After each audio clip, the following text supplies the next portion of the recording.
Alrighty, it looks like it worked. Heck yes.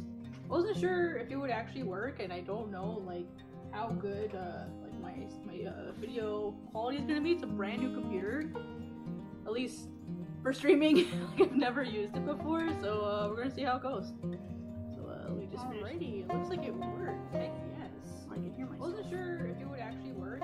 There we go. Okay, sorry about that, guys. Woo! Trying to figure out what's going on. Okay. Like I said, trying to figure out like what's going on here. It's the first time I'm streaming this way. I'm using the like the broadcast system that's in OBS, so hopefully that'll be nice.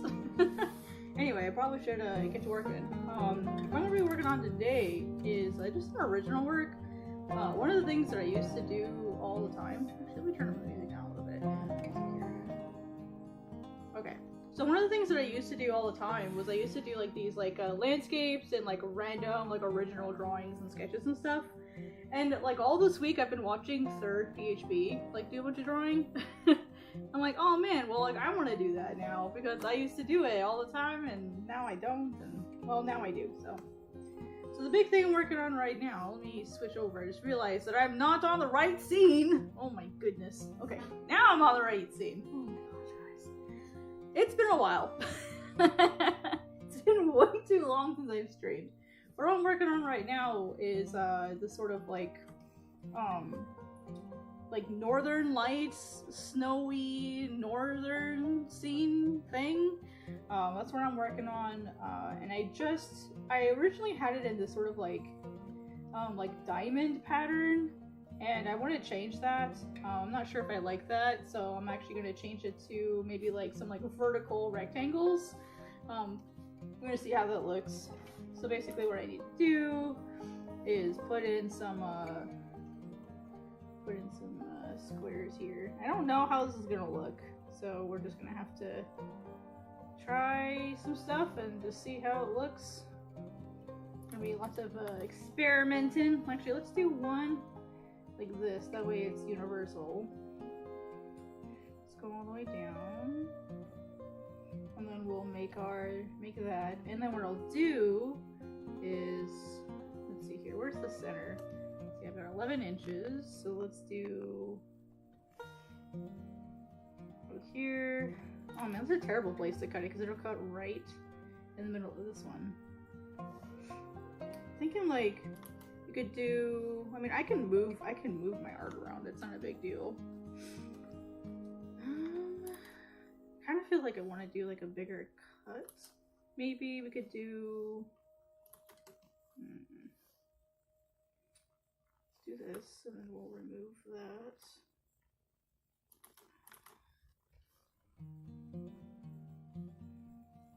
Well, you know what, let's do this. Let's make these white, like a white fill on top. That way I can kind of move them around and see what'll look good before I actually go in and like adjust the mask itself. So, let's make another one.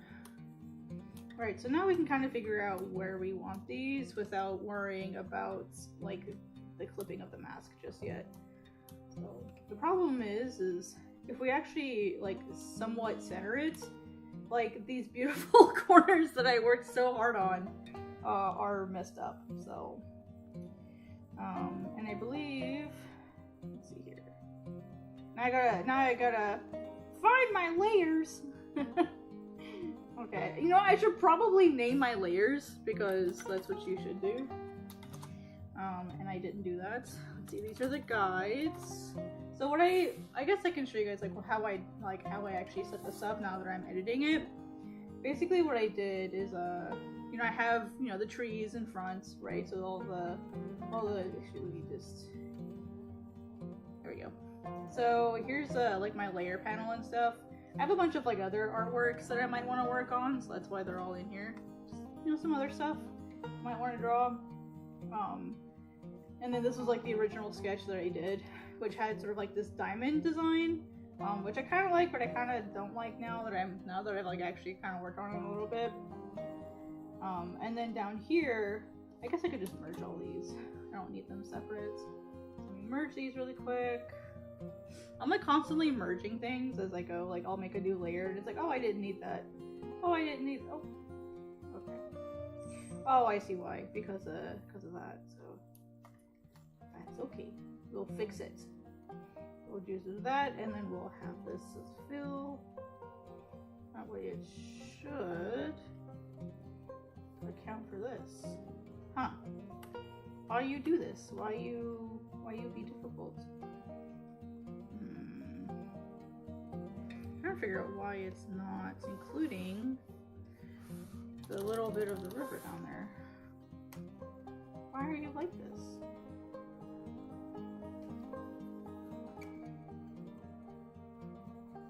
Well, gee, guys, I don't know what I did.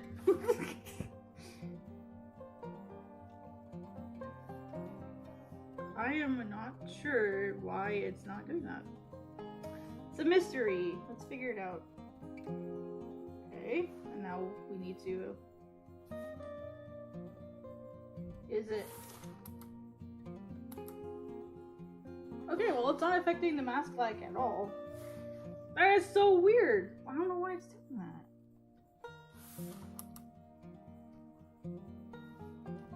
Yeah, okay, we got it. Okay. I don't know what I did, but I fixed it, so. Goodness gracious. I don't know how I'm gonna survive this. Okay, I forget what this line is.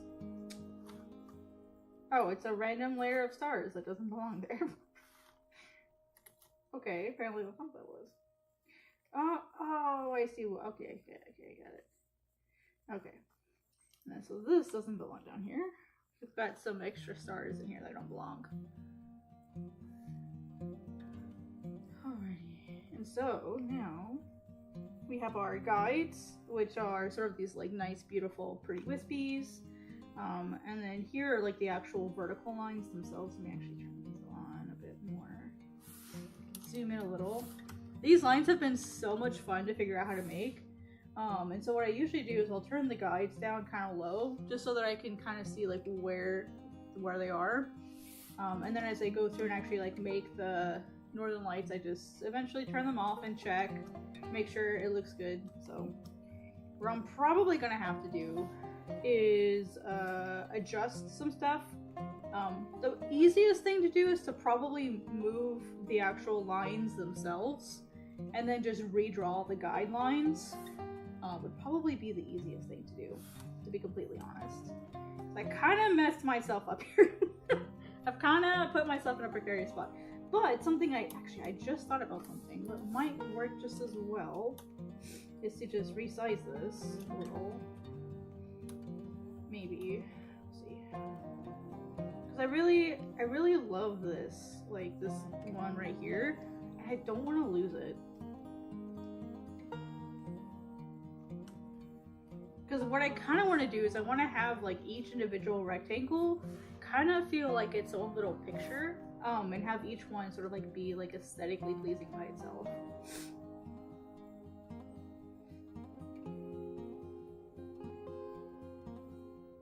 I think this will work where we have them now. I think that'll do. And then I can move this one a little bit so that it doesn't sit on this corner so badly. So what I'll do, I'll just grab the lines first. So let me get my lasso, and we'll just come in here manually, and then we'll pick it out, and then we'll just scoot it over. Yeah. And then I'll grab my guideline for the same section, and then move it over. Since I didn't transform it, it should fit right into place. Ah, helps if I grab the right layer. You're on the wrong layer! Story of my life. Okay. Alright.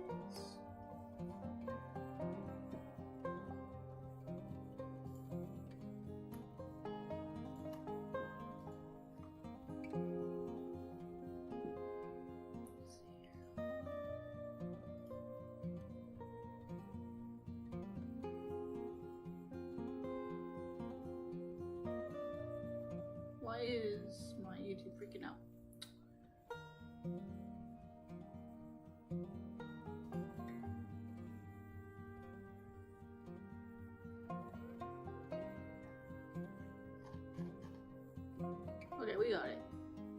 Yeah, that's weird. Okay. I think it was just my YouTube being silly. Well, trying to tell me that the stream health was bad. And I'm like, oh, excuse me? We got it, we got it. Okay, cool. Alright, so now we need to do some adjusting of like this little corner down here. So,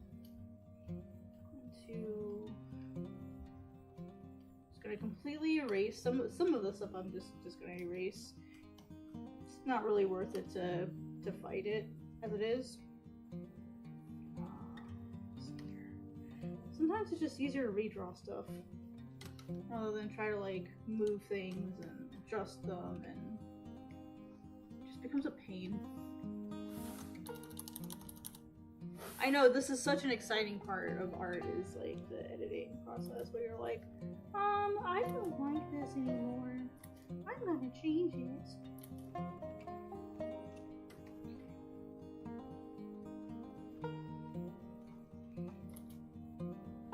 We'll have that go that way. We'll have that go over. That gets nice and pretty. We'll have this kind of snake again.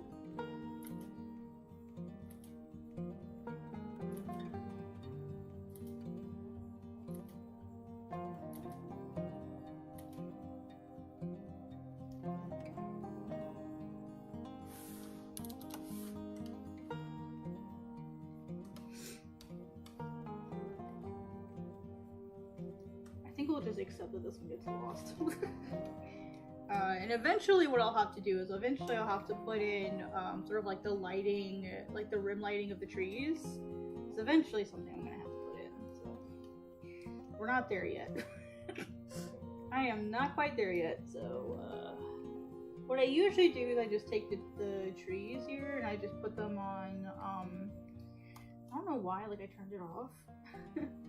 Actually, let me double check what these layers are, because, hey, what's up? Oh, thank you. Nice to see. Yeah, I'm glad you like the videos. I used to be more of a streamer. So that's actually how I got monetized on YouTube, was I used to stream a lot.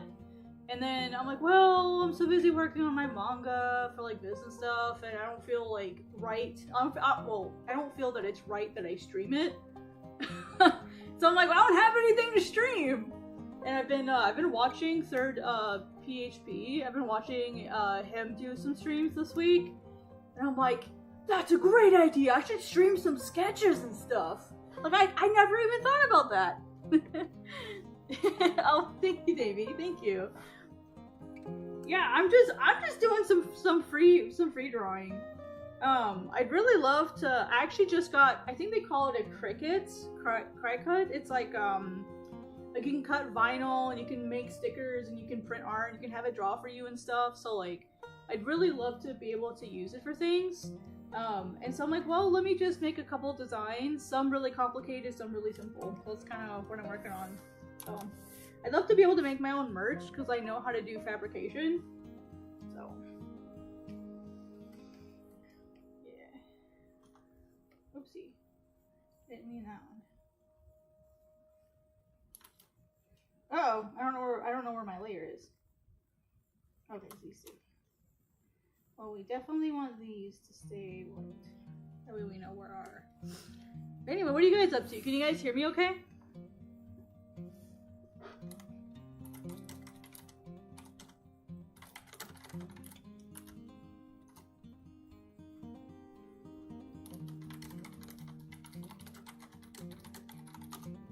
Got a new like streaming setup, and it's on a different computer before. This is my first time streaming on this particular computer, and I don't even know if it's like capable of like handling a stream. Okay, cool. Yeah, it's a Microsoft Surface. I've had a laptop for a really long time, but then my laptop's motherboard cracked. Like my motherboard's giving out on me. I mean, it's like a 6.5-year-old laptop, so like it's fine. It's fine. It did its job. Anyway, I should get to work instead of yapping so much. Okay, now that we have our Aurora moved, we can get back to work. Actually, I need to fix this guideline really quick. So I don't like where I put it. Have you guys ever seen the Aurora?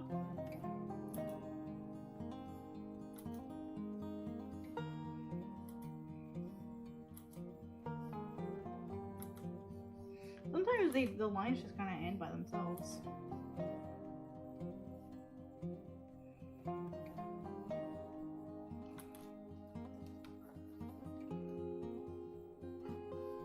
I've been very, very lucky to be able to see them a couple times.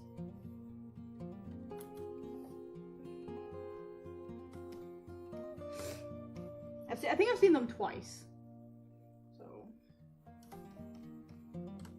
trying to think of all. Yeah, I'm pretty sure it's just been twice. They're super pretty. They're super pretty. It's like, yeah, yep, the Northern Lights. So, I've seen them twice in my life. And I'm like, man, I really want to draw the Northern Lights. So the way that I basically am doing this is I have my guidelines here to sort of help me shape them. And then I'm going in with another layer that has a ruler on it. So that way, no matter what, my line is perfectly straight. To sort of create like the look of like the columns. So after I put in like some of the lines, I go over it with like a kneaded eraser. Let me find it. Here we go. And it kind of like gently erases it, so that I can sort of like layer them on. It creases, like that's basically how I got like this effect over in here. Is like erasing it, drawing to sort of get like this like graded look, like gradient. I think gradient was the word I was looking for. And they're sort of like imperfect. The best way I can describe them is if wind had color. Like that's like the best way that I can describe them. Like legit. Let me see if I can find the photos let me see if they're on my Instagram, and if they're on my Instagram, then I'll bring them up. Because I saw them when I was in not Texas, Toronto, Canada. And then I saw them again here in Tennessee. So I've seen them twice. Let me see if I put them on my Instagram. That way I can also link them. Oh, okay, there's one. Okay, cool. Okay, they are on my Instagram. We're going on a field trip, kids. We're going on a field trip. Okay, let me add do a Cintiq all. Turn that on. Okay. Yep.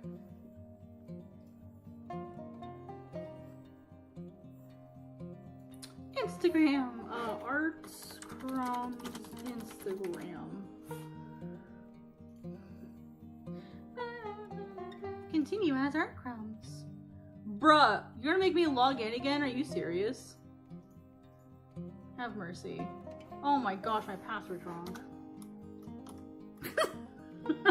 Oh my god, I went to log into my Instagram and I forgot I changed my password. Oh shit, I don't know my password. Oh, I hate that you have to have your freaking...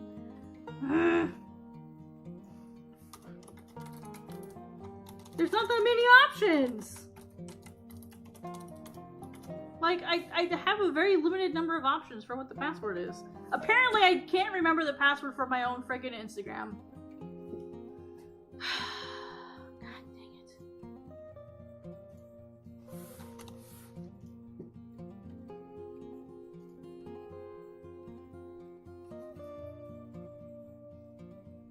Oh my god.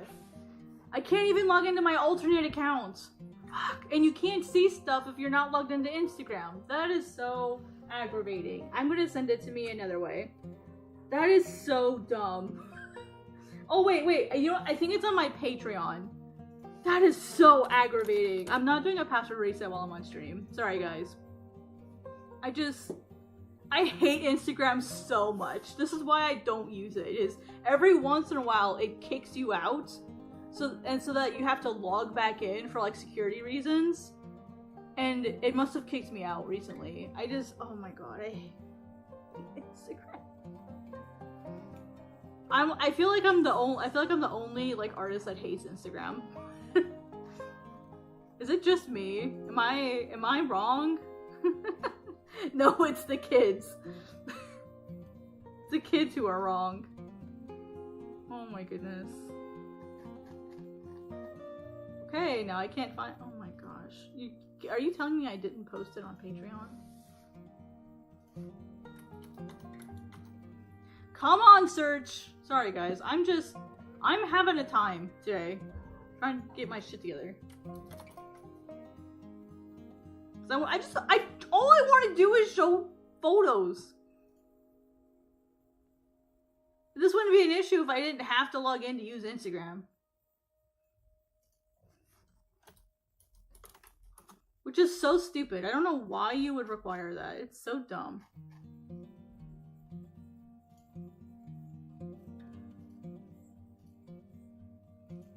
I fucking hate Instagram, dude. Like, it is such a pain in the ass. Okay, I haven't posted them all to Instagram. What the frick? Seriously. Like, what the heck?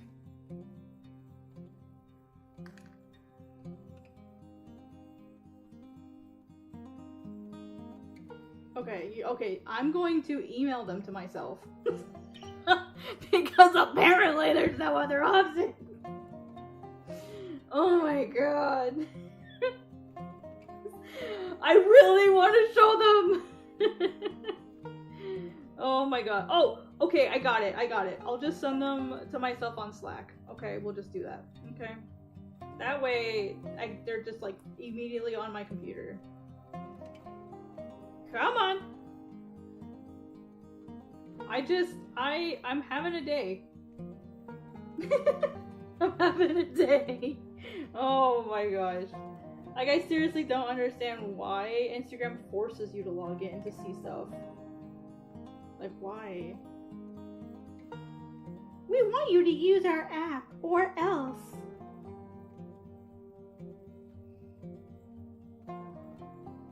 See, look, I've already sent it to Slack. See, I hate Instagram though. Like, I used to love Instagram. Like, I literally used to post there like multiple times a day. And I stopped using Instagram because it turned into TikTok.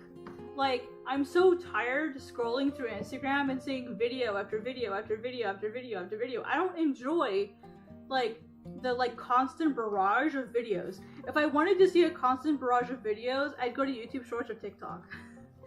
So like, I don't like the TikTokification of Instagram. Like, I'm not about that. Like, I don't use TikTok. I have a TikTok account to claim my username, but like, I don't use it. Because I hate it.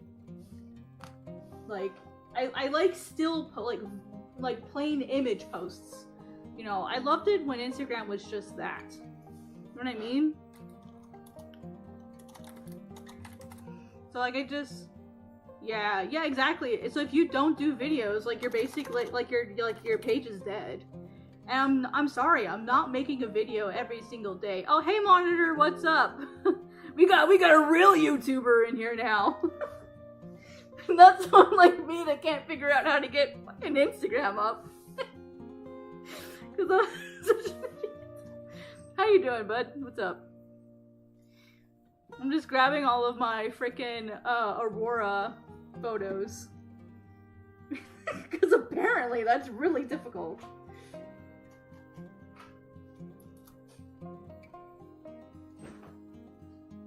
And now my cat's in the background doing something. My cat's in the background making noise. Like a baby making noise, don't know what to do. What happened? Why is it blue? I got it. Okay.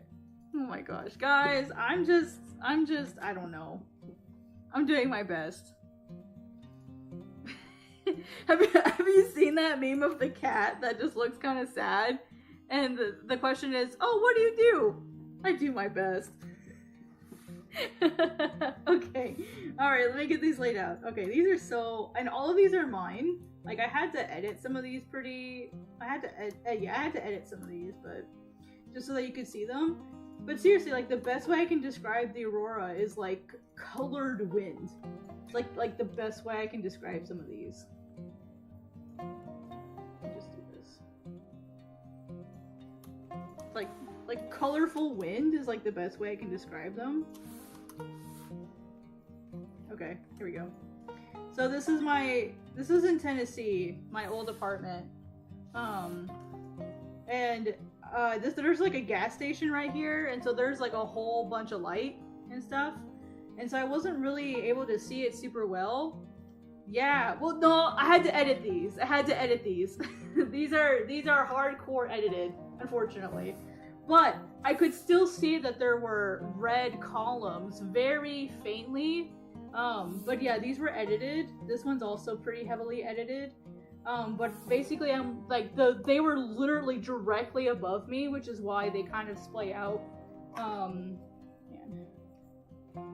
They kind of splay out like this way because they were basically like right above me, which was really, really cool. I mean, I was basically just looking straight up. Like this was literally right in front of my apartment, just pointed straight up.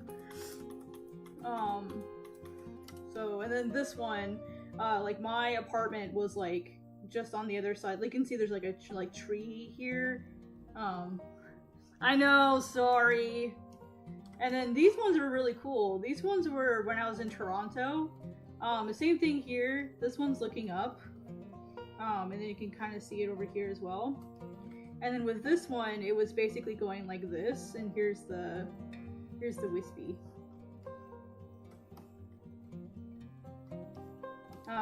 So yeah, it was really, and you can see it here as well. You can kind of see it like this. You know, going this way. You can see a little bit more right here. But yeah, I got these blue ones were when I was in Toronto. I was in Toronto, Canada, early May of 2024. I literally just started working on the Onami final pages. I actually got the approval for them while I was in Canada because I sent them to Hisashi-san like right before I left, thinking, oh well, it's gonna take him a while to get back to me. And literally after I got to the airport and I was checking my email, he'd given me the approval. So and then I saw this like the next night, so it was really, really cool to get to see them. This one's my favorite though. This one's absolutely my favorite. Let me rotate this one a little bit. This is my favorite one. Because like this is legit how colorful they are. Like I didn't color these. All I did was I just upped the saturation a little bit and then adjusted the contrast. That's literally all I did for this one. Like look at this. And basically all I did is I just laid on the ground and I just like held my phone. I was laying on the ground and it was like 40 degrees outside. And all I had were like my jeans and a light jacket. Because I didn't expect to be laying outside at night, right? So yeah, it was amazing. And like after I got like a couple photos that I thought would be good, I basically was like, you know what, I'm just gonna lay here and enjoy it. And so I just like laid on the grass and was just watching them for like 3 hours. It was like 3 or 4 hours. I just laid there in the middle of this like super big park that's in Toronto. I just laid there and was just watching them. But like I said, like the best way to describe it is like if wind had color. That's like the best way I can if wind glowed, like that's the best way I can describe it, because like it looks like there's just like very faint wisps of light like traveling through the air above you. And it looks like have you guys seen snow snakes? Like when you're on the road and you see snow blowing across the ground?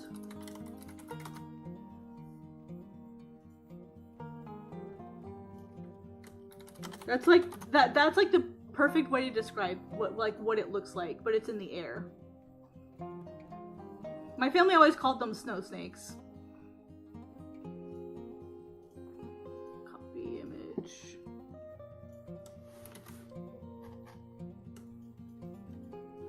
So you see how like the snow, like when the snow blows across the road like this, you call them, we called them snow snakes. But basically like how they're super wispy as they travel like over the road, like that's what it looks like, but in the air and with like just a little bit of color. It's like the best way I can describe it. It's snow snakes in the air. This stream got wildly off topic, but you know what I mean.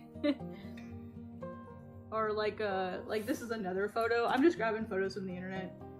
So like this one here, like how snow will just like very lightly blow across the road, and it's kind of wispy, misty looking. That's basically like when I could see the aurora, that's what it looked like. But both times I was in a place that had a lot of light, and so like I couldn't really see it without my phone. Like I could lay down and I could see it, but they weren't like super vivid or anything with just my eyes. I also can't see for crap anyway. Like my vision's pretty bad. And unfortunately I didn't have my glasses. So anyway, anywho's. You guys get the idea. See, aren't you guys glad that I was persistent enough to go get those photos for you? Aren't they pretty? Oh my gosh. I don't know if you missed my Instagram crash out monitor. I was like, look at Instagram.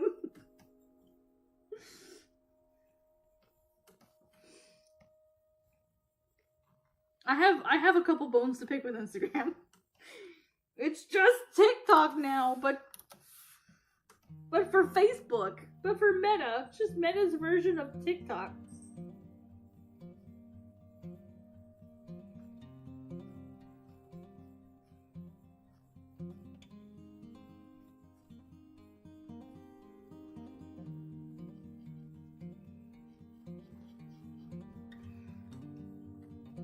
Yeah, absolutely. In fact, it's like my life goal to go to somewhere like the Arctic Circle and get to see them, like travel there for the I scratch up, but I gotta use it. Yeah, no, that makes, I mean, me too. I have to use it for global comics every day. And every day, every day I'm like, oh god, I hate this app. I have to use a lot of social media that I don't like. Why do you think I don't like using social media when I'm off work? Because I get enough of it during the day. Sis! Sorry, Sis is my cat. She was jumping up on my desk where my cricket is. Cricket thingy? Embrace the Insta slap. No! What's that meme where like Luke Skywalker's like, no! Uploading speed paints? Man, maybe I should do stuff like that. I feel like a lot of my time lapses could be made into speed paints, I guess. I should try that. I've been on Instagram since like 2014, I think. Maybe older than that, I don't remember.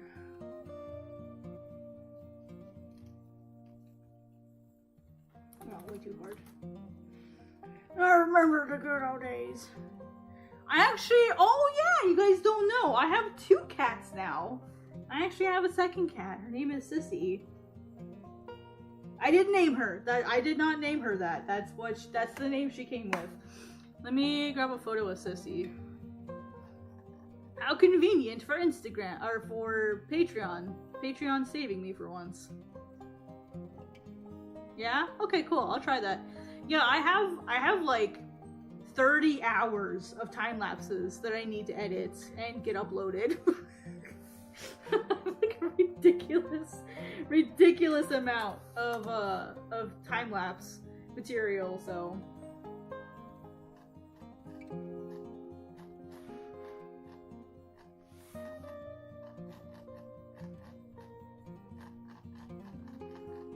let's see. I'm trying to find like her introduction post.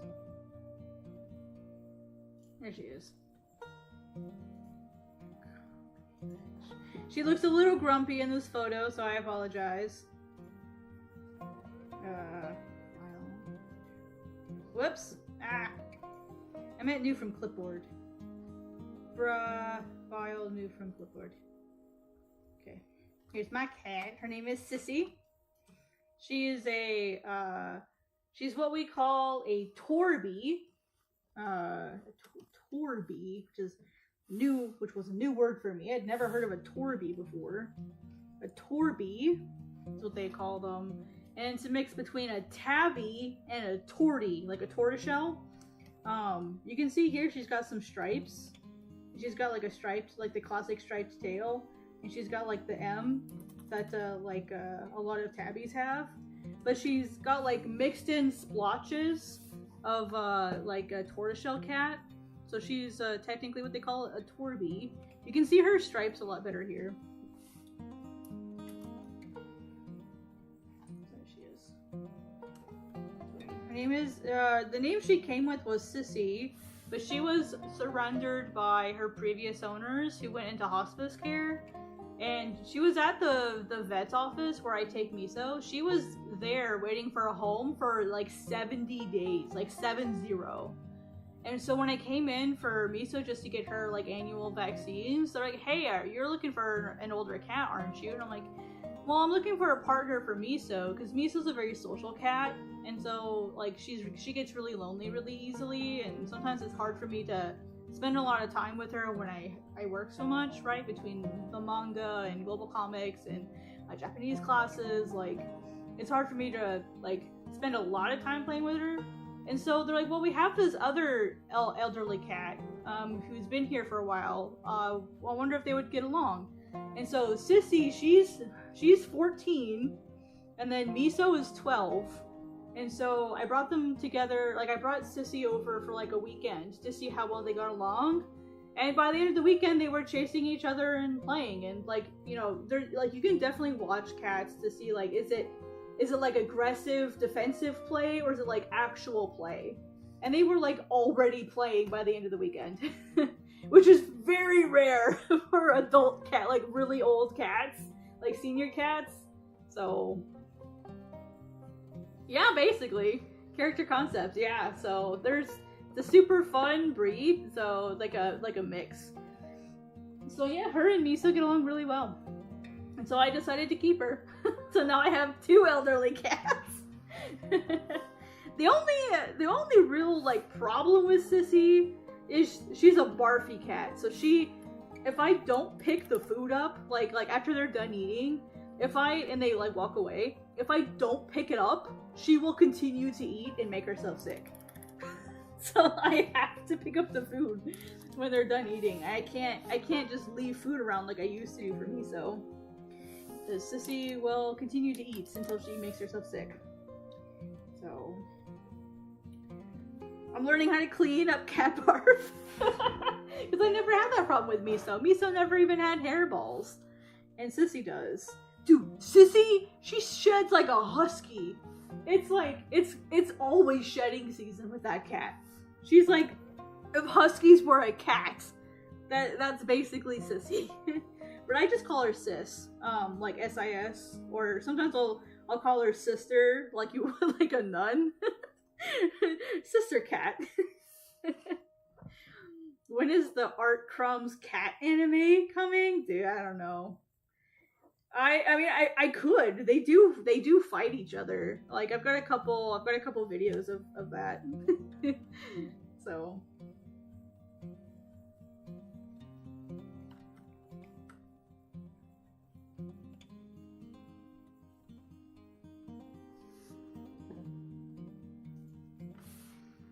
they like to like fight each other through the door. So they'll be like swatting at each other through the door. It's so cute.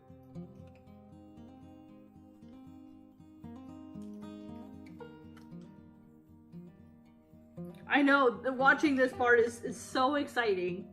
So exciting, you guys. I've got a whole bunch of videos also that are like half edited. Because y'all know how much I love editing videos. But I'm trying to think of like what I could do in the meantime, and I think streaming will be the thing. I really loved watching Third's streams this week. It was really nice to see people like get to hang out in the stream again. So And I have so many sketches, you guys. I have literally hundreds of sketches that I could just work on, and like make them final concepts and stuff. So, and that way I don't have to worry about like spoiling, like the manga stuff that I'm working on. So, I think we're gonna do that.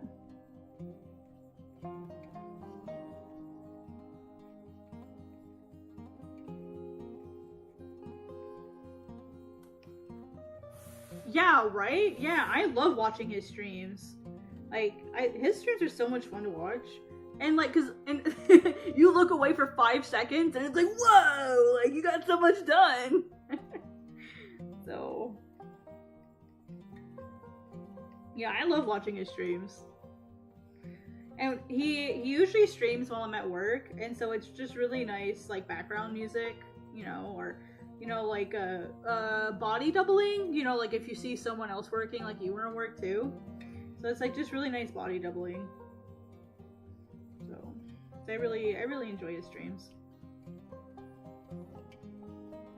And he's doing pretty good with YouTube now. He's up to, last I checked, it was like about 30,000 last I checked. So hopefully that can be like a good source of maybe income for him in the future if that's something he wants to do. So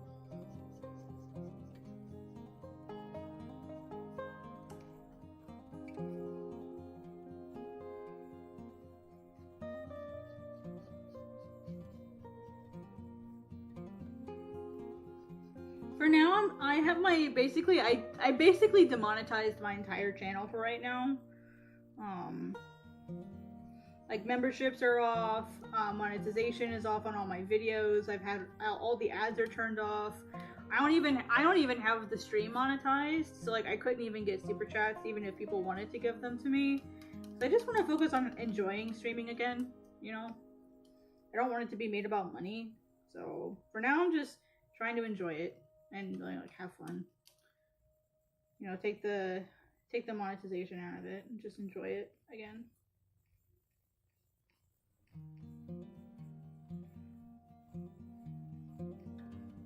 I kind of feel like I don't deserve to have monetization at this point because I'm just not consistent enough to warrant monetization, even though like I've technically earned it and I am in the partner program.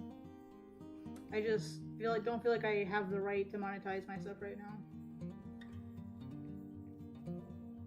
Especially since I'm not super consistent.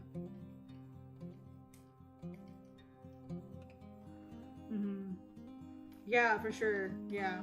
Well, I mean, and also like that, you can get discovered doing that kind of stuff too. You know, like you can have parties find you, and they're like, hey, like I'd love to work with that person, right? So, you know, it can be really helpful for lots of reasons to do stuff like that. I just want to have fun, man. I just want to have fun again. Cause I used to be that person, believe it or not. I used to be that person who would have like 7-hour live streams, like regularly. I'd have like 3-4 hour streams all the time, and I'd have streams that would go up to like 6-7 hours. Like, you know, it wasn't that uncommon. Where we're just sitting here, we're drawing, we're having a good time, we're having fun, you know. And streaming was how I got monetized, because I used to stream like all the time, almost every day after work. I'd sit down and, you know, stream and stuff. Most of the revenue that I have earned from YouTube, like that's where it came from, was from my streams when I was streaming way back when. That was like 2021, I think. Yeah, like 2021. Because I would stream. I'd say it was closer to probably 2020. No, hey, when did I get monetized? I forget. I think 2020 was when I got monetized, yeah. So it would have been 2021 that I was really growing on YouTube by streaming. Because I mean, and I had to stop streaming because my job, you know, like I lived in a place where the world did not shut down. Like, we never had like shelter-in-place orders where I lived. And so, like, I was still working. And when I lost my Jeep, like I lost access to my car, I had 5 hours of commute time every single day. I had 2 hours getting to work, and then I had 3 hours home. And so I wasn't even walking in the door until 8 o'clock at night, where I was getting up and leaving at like 5:30 in the morning so that I could catch the bus to get to work.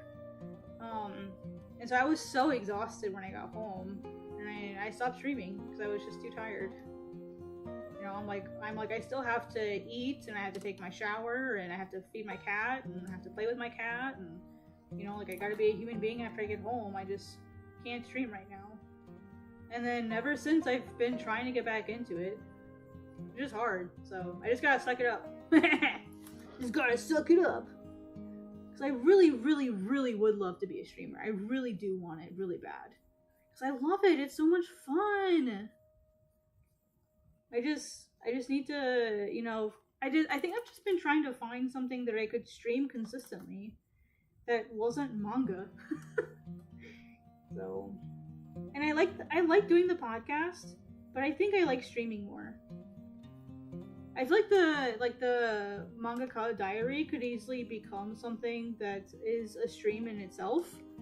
You know, maybe like a non-drawing stream, or maybe the streams become the diary.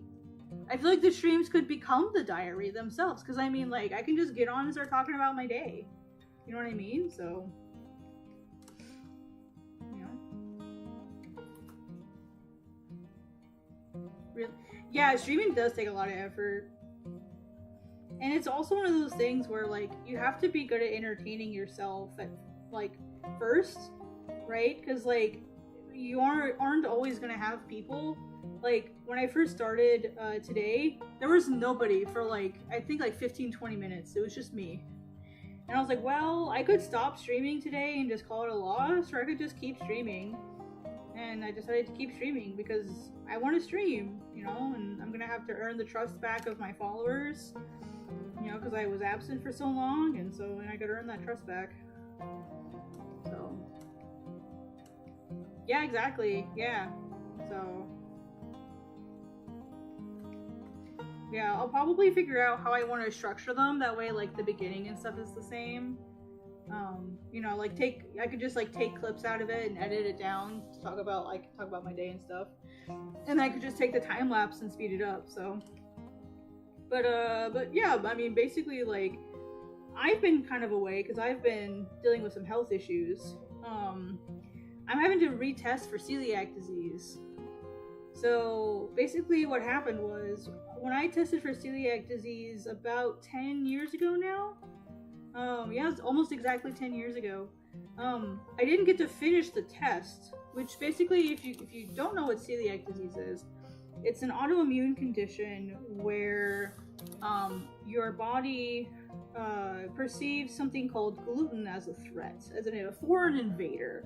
And so what happens is as it is broken down and absorbed into your body gets tricked into destroying itself. It's like the simplest way to put it.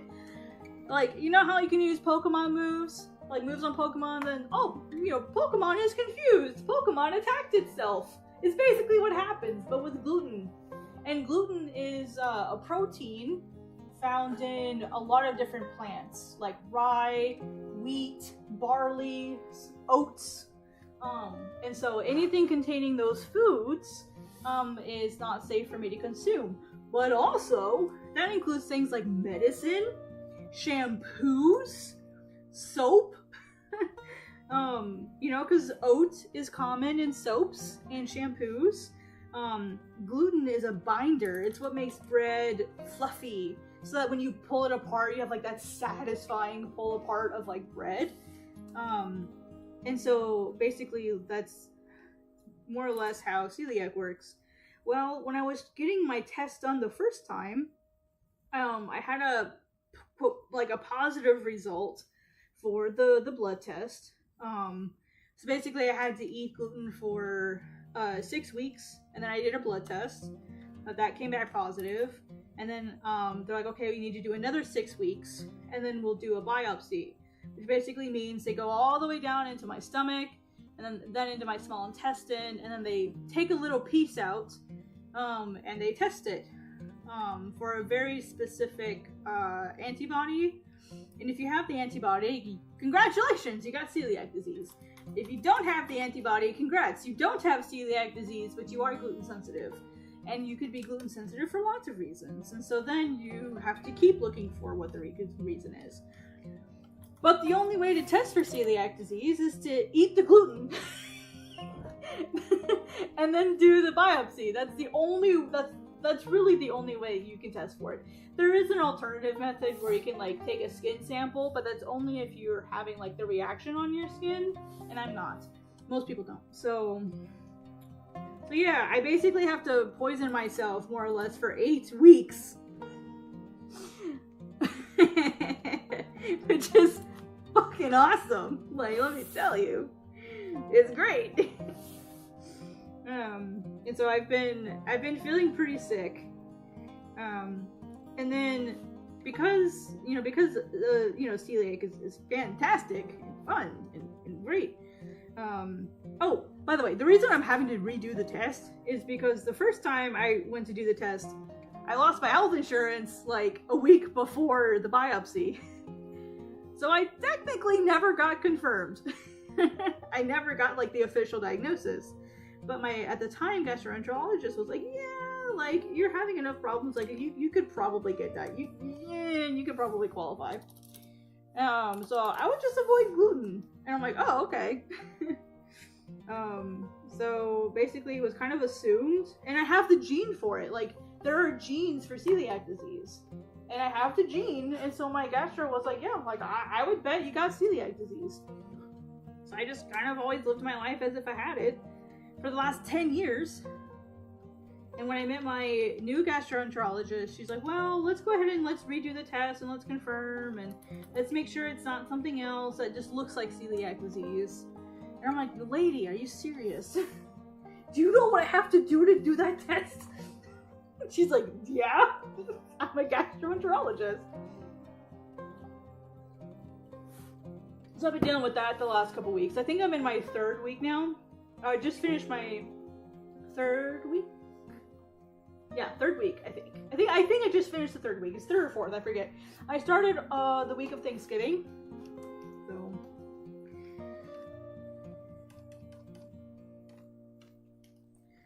So basically, I've just been really sick the last couple weeks. And when I say really sick, I mean like Pepto-Bismol sick. You know, like the song for Pepto-Bismol? Yeah, that's basically me right now. I live off of Pepto-Bismol. It's really fun. You guys should try it. Please don't. So I've been kind of sick, and then I also I've also been getting my teeth fixed. Because one of the symptoms that I usually deal with when I get glutened is reflux. And that's a nice way of saying I throw up in my mouth, basically. And that's not good for your teeth. And because I've struggled with that, throughout the course of my life, my teeth are in really bad shape. Not because I don't take care of them, but because my enamel is just so worn down due to celiac disease. So I went to my dentist, and I'm like, hey, like, what should I, like, are there any teeth that we need to get fixed before, like, my mouth just becomes a lot more acidic than it usually is because of the celiac disease test? And he's like, yeah, sure, absolutely. We've got a couple teeth we want to get fixed. Which is, one of my back molars, and then 3 of my front teeth that, they weren't too bad, but he's like, let's just go ahead and get them done.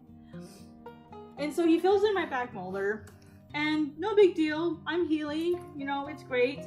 2 days later, I'm making quesadillas, alright? Now, I love quesadillas. I love quesadillas. They are like a staple in my house. I love eating quesadillas. I love making quesadillas. I love quesadillas. Have I said I love quesadillas yet? And so my stupid self was like, hey, let's make some quesadillas. And so I'm making quesadillas. And the way that I make quesadillas is I only have a wok and like a deep pot that you would use for like a soup or something. That's all I have. I don't have any other pots or pans. It's just the wok, and then like a deep like gallon or so pot. And so I'm using my wok to like make my quesadillas, which are the corn ones. I'm not using the flour ones, even though I could have. I like the corn ones. It tastes better. And so I'm cooking my corn quesadilla, you know, cooking the tortillas, and I put the cheese in, and then I flip it, whatever, and I pull it out, and I put it on a plate to cool. And I don't know what I did. I walked away, I did something, and then I came back. It wasn't very long. It was like 30 seconds. And so I get the next tortilla on the pan, and it's cooking. And I touched the quesadilla I had just picked off, and the outside felt nice and cool. And so I thought, oh, okay, cool. It's cool enough to eat. I'm hungry. So, you know, as one does, you eat as you cook sometimes. But when I bit into that quesadilla, it felt like someone had punched me in my teeth. It was so hot. It was like I bit into Satan's ass crack. Dude, it was so hot. And I basically like you know when like you touch like a surface that's hot, maybe like a hot pan, or like a hot radiator, or like a hot curling iron, like your first instinct is like pull away really fast. When I bit into that quesadilla, I literally spit it out and like threw it away. Like I threw it away from me because it hurt so bad. I was like, yo, what the fuck? I just got burned by like what the heck? And of course it was hurting. I was like, what the hell did I do? And you know, so like I turned the stove off because I'm in so much pain after biting this quesadilla.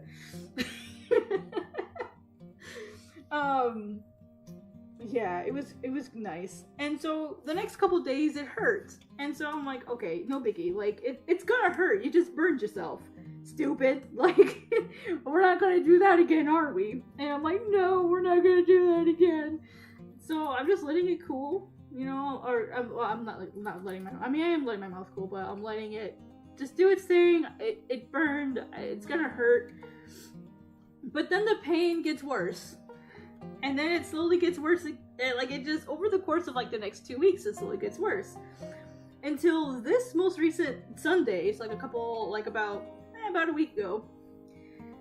It's nighttime, and it starts to hurt just out of nowhere. It's nighttime, and I'm like, oh no. And of course, like, my brain is thinking, oh my god, it's infected. Oh my god, the nerve in my tooth is dying. Oh my god, I destroyed my tooth because of a hot quesadilla. Oh my gosh. And so like I'm like freaking out. I'm panicking on the inside. And thank goodness I had a dentist appointment yesterday anyway. To get the top 3 cavities filled. They were like baby cavities, so they weren't like a huge deal. So I was getting those fixed. And my dentist goes, is there anything else? And I'm like, yeah. I burned my tooth on a quesadilla. And he kind of looked at me. He's like, you did what? With what now? And so like, you know, I told him the story. And he's like, yeah, let's take a look at it. And so like, he's like poking around, and it doesn't hurt, and you know, there's nothing wrong with it. And I'm like, of course it doesn't hurt now. And he's like, yeah, because you're like shot up with pain medicine. So I'm like, yeah, you ain't gonna feel anything. And so he's like, you know, are you cold sensitive? Are you heat sensitive? You know, all of that stuff. And so we took some x-rays, and he basically was like, you may have a cracked tooth, but I can't tell because of the angle that it's at. And so basically, there's a slight possibility I cracked one of my teeth. And if it is cracked, the crack is below the gum line. And so, if that's the case, the tooth isn't salvageable. Which sucks. I'm gonna have to have it yanked. So, oh, no worries, Cameron, you're good. You're fine. We're just all having a good time here, so. Message redacted. You're good.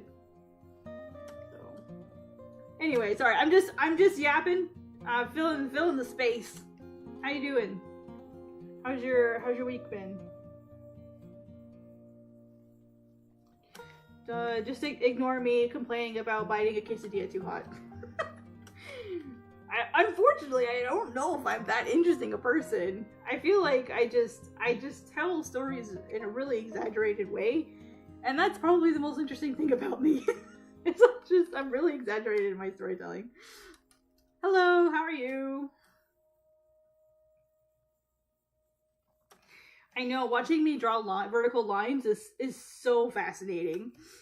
You guys want to see the whole picture? It's the Northern Lights. Eventually. We're getting there. It just takes a long time.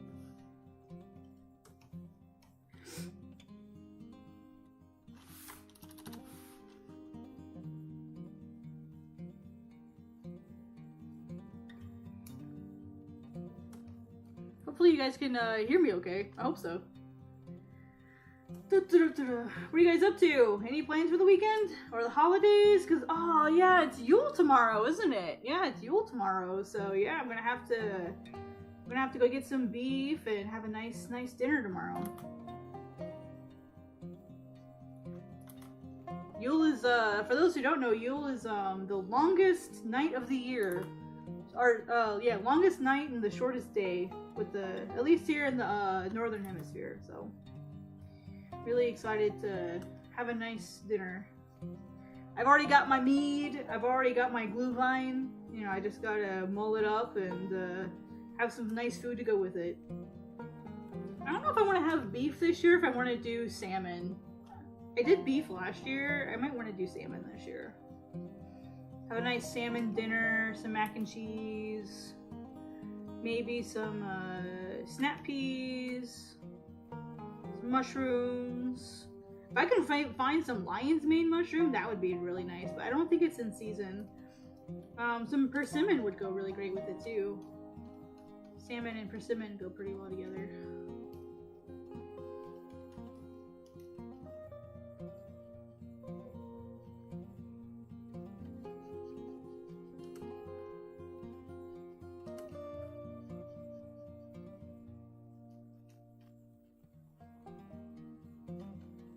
Can y'all hear me okay? Just want to make sure.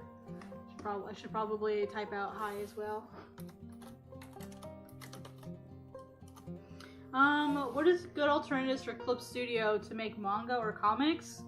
I mean, I have only used Photoshop and Clip Studio. I've never used anything else. But I've heard a lot of people like to use Procreate to draw in general. I don't really know if it's built for comics or in manga, but I know stuff like Metabang Paints is, there's Jump Paints as well that are kind of like made for manga and comics. So my inclination would be maybe something like Procreate, Metabang Paints, Jump Paint, stuff like that specifically are like catered to comics and manga. And I believe they're free as well. So that would be like my instinct. But I mean, if you already have Photoshop, you can make it work. If you already have that one. But if you're looking for free programs specifically, then I might recommend Metabang Paint or Jump Paint or Procreate. I've heard a lot of really good things about Procreate, so I've never used it myself though. I've only ever used Clip Studio or Photoshop. I've been using Clip Studio since 2017. I've been using Clip Studio for 8 years. 8 years. Flew by. Can't believe it's been that long. Oh my god.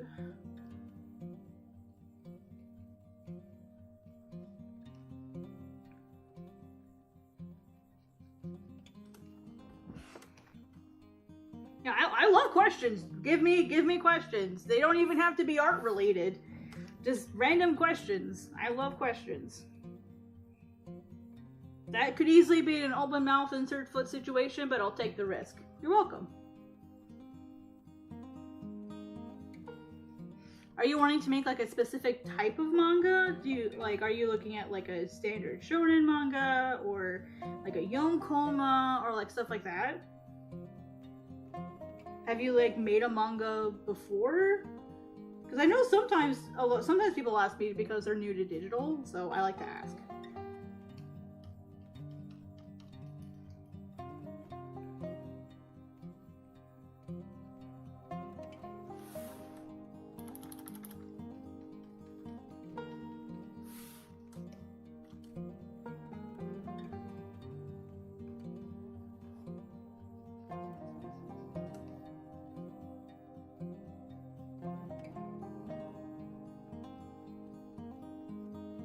Sorry, I kind of bounce around the canvas. I don't like staying in one spot too long, so sorry if that's infuriating to watch.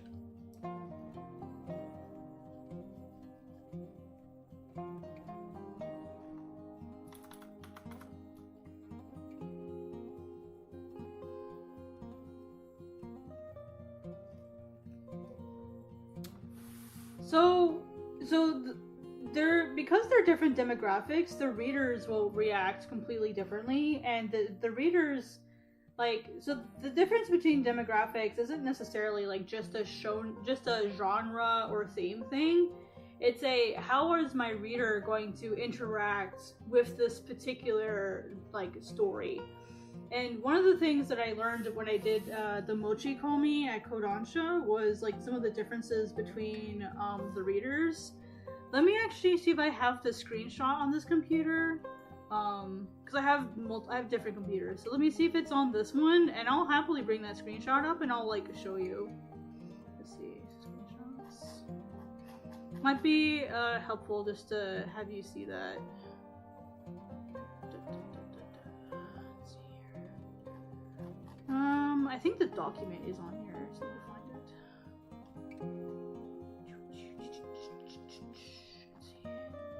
Manga Basics, there it is. I found it.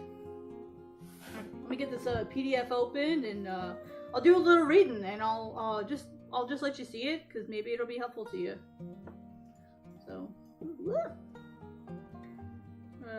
to show? Go away. Sorry. Okay, let me bring this over here.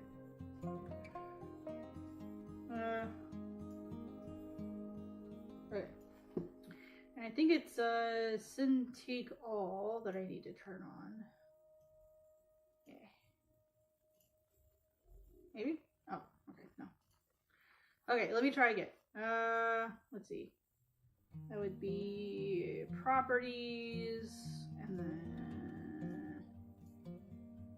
this one. Okay, so this is a really cool document, and the section that I want to highlight for you is this one. So in this particular section right here, this is like the Cliff Notes version of it. Yeah, so the Cliff Notes version here, and I'll leave the stream up, so if you ever want to come back, you can look at it again. Basically the idea here is the seinen demographic will buy magazines easily. Well, you know what? Let me just read the full thing. You know what? Let me just do the thing.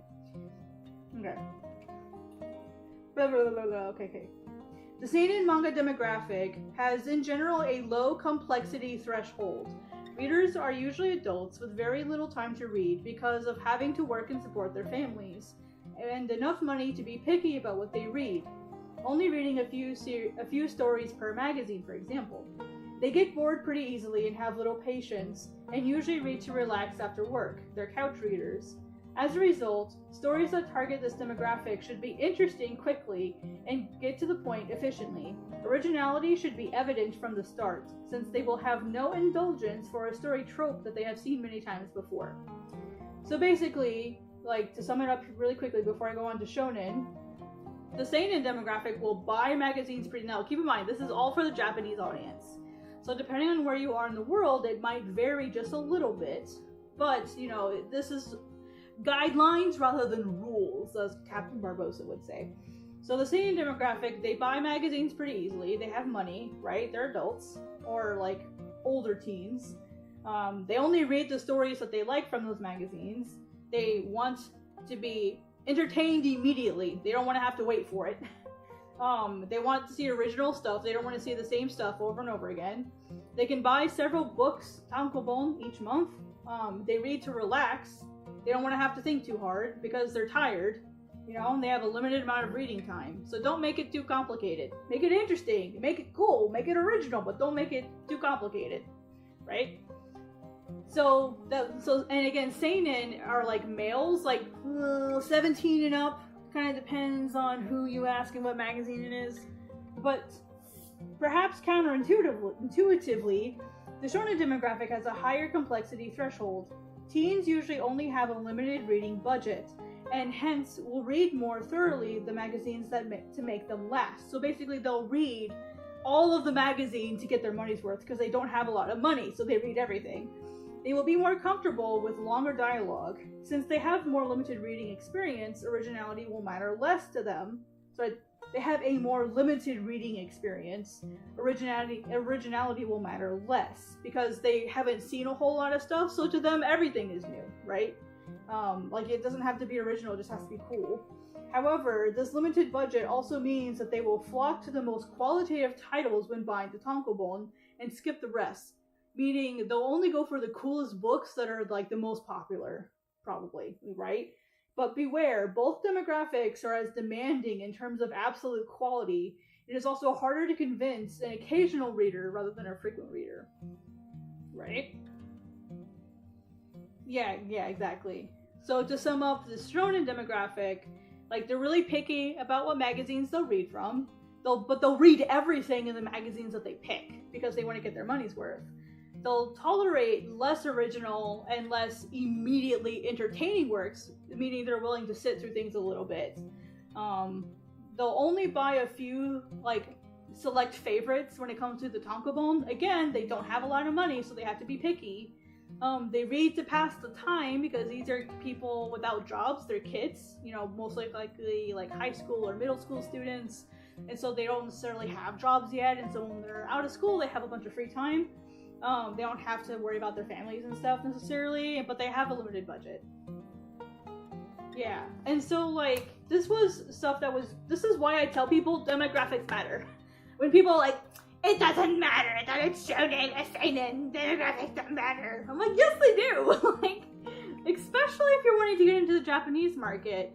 And like, maybe demographics don't matter as much in, say, the United States, or in Europe, or in Canada, because we don't necessarily get a lot of stuff that's translated, and so we don't have the luxury of being so picky, right? So maybe there's a lot of people that are just willing to read everything, right? But I feel like you still have to understand, because here's the thing. Whether or not you care about demographics as a reader doesn't mean it doesn't matter when you as the creator have to anticipate the type of audience you're going to have and what they expect. They have expectations. You have to meet those expectations to some degree if you want to get accepted. And if you want to get picked up by a publisher, you have to meet that publisher's expectations of what is normal for that demographic. So yes, you have to care about demographics if you're a creator.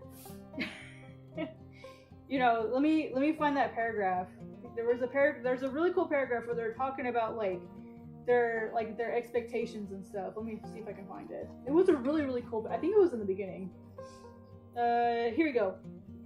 Meet the reader's expectations, but betray their conjectures. The reader's expectations and conjectures should not be confused by the author. A reader chooses to read a manga based on their expectations for the story, and builds conjectures on how the story will unfold while reading it. The author should aim to meet the expectations, but betray the conjectures.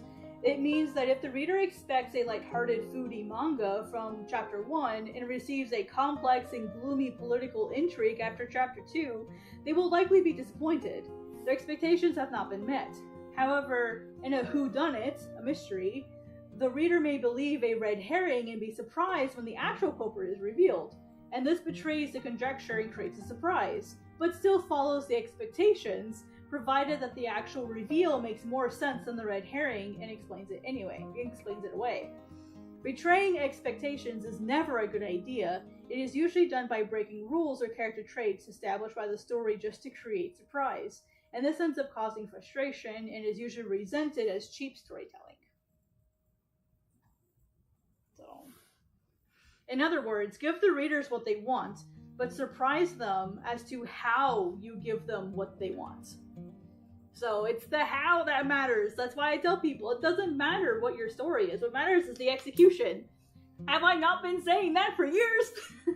It's literally the execution that matters. Because people are like, oh, well, I have such a tropey story, and everyone's gonna expect it. And it's like, look, execution. Let's see. You said it seems shonen is more compatible with how I want to tell the story from the statistic alone, but I need more research. Yeah, for sure. Yeah, absolutely. This was that was a document that I got when I was at the Kodansha Mochi Komi, which was sort of like a one-on-one review with the Kodansha editor. And I had taken my Onami manga, the one that got published by Viz. I had taken that one with me, and then in the little like biography that I filled out as part of my application, I let them know that I was trying to or wanted to move into a more seinen demographic, and they actually paired me with Morning Magazine, like the Morning Magazine deputy editor. Basically, he's the editor that assists the editor-in-chief. Kind of like an assistant editor-in-chief, but of Morning Magazine, which is a seinen magazine. And he basically, what he did is he gave me feedback on, like, if you were to take this manga, Onami, and turn it into a seinen, this is how you would do it. And so that was super helpful for me to say, hey, here's this thing that I already have. Here's what I would have to change it. Here's what I would have to change to get it to what I want. And now I just have to apply that to all of my other works. So it was really, really helpful. And so when I made my next submission to Sasaki-san at Viz, I was really nervous because I was afraid that, like maybe he's not comfortable with seinen. But he was actually really excited about that. He basically told me, it's like his feedback was basically, let me find it. He's really happy that I'm trying something new. My layouts and selection of panels really stood out this particular time for the new one-shot I submitted. He agrees I should keep it short. He loves my character. And he thinks that the shonen demographic might fit me better. So to go ahead and try it. So yeah, there's a lot I gotta fix on that one-shot, mind you. So I have a lot of stuff I gotta fix. But it's alright. Sorry, I stopped drawing there for a minute, so. But yeah, so I feel like it's really important to anticipate like what your reader is going to be, mainly because you need to be able to meet those expectations. You know, if you frame it as a shonen, but it ends up being a seinen, like your reader's gonna be like, "What the fuck? I don't want to read this." Probably. You know, it's possible. You know, you may get lucky that you have a reader base that enjoys both, but like you shouldn't have the expectation where it's like, oh, like it's gonna be fine. Like, don't assume that. And that's basically what my feedback from Hisashi-san was. For the story is I didn't quite meet the expectation for what type of character my main character was going to be. And so I have to do more editing for that. And I put in way too much story. So like I don't need to have a backstory. I don't need to have all of that stuff. That's not important for this particular story. So I have a lot of editing I gotta do for it. Because it's a mystery. It's like a horror mystery-esque. I think suspense is better than horror in this particular case. I'm going for something like PTSD radio-esque, or like Junji Ito-esque. You know, I don't want to do like actual horror. I want to do something that is more makes people uncomfortable rather than scared. Because I think it's really hard to be scared by a book, personally. I don't do manga as my full-time job. Manga is my full-time job that I do in the free time. In my free time, my bill-paying job is a normie job in the comics industry. So I work a desk job at a company called Global Comics, and I work in community management. So I basically run my company's social media. I run our blog. I help with like customer service and emails and forums and moderation, you know, of like the platform, that type of stuff. But when it comes to manga, I basically have to do my manga in my free time. And so there is absolutely zero way that I could do like 17 to 19 pages per week on top of a full-time job. That's just impossible. Basically, like for me, the way that it works, because I have a full-time job, is I basically send him the sketches, which is called the name or the storyboards, and then he has to take a couple days to get the feedback back to me. We usually go on like a video call and we talk about it. And then it takes me about 2 to 3 weeks to get them edited and then sent back to him. Because my one-shots are usually about 30 pages or more. This particular one-shot is 35 pages. And it takes time to have to like rewrite it, redraw it, all of that stuff. Sometimes you have to completely redraw your one-shot over, which is what I had to do for Onami. I basically, like, the first one-shot I submitted to him, I had to completely start over. Brand new story. I had to edit so much. And it took me like 2 months to edit it, and it was like 47 pages. On top of my full-time job, on top of my weekly Japanese class. And so, like, I'm not like a professional mangaka in the sense that that's my primary source of income. So I am not the right person to ask for that. And I'm not serialized, it's just one-shots. In manga, basically the way that it works, like if you want to get in the industries, you start with a one-shot. And if your one-shot does well, then you get published digitally.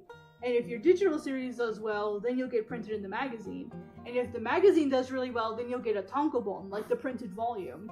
So like, it's one of those things where you have to slowly work up to that. Yeah, you just gotta work up to that, so.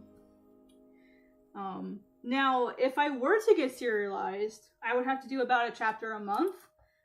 So I'd have to do a couple pages a week, so. At least based on, like, I'm guessing based on what I was told is like an estimate, so. Yeah. But I haven't been serialized yet, so. I'd love to be serialized, but I'm also terrified of being serialized. I don't know if I could survive if I were serialized, to be completely honest with you, because I don't know what the pay would be, so. I don't know if I could survive on it. I would hope so. You know, but this is America, and you know, you need a job to have health insurance, and with my health, I have to have insurance. So, I don't know how I'd be able to handle serialization if I ever got it. I'll cross that bridge when I get there. I'm just gonna Leroy Jenkins it.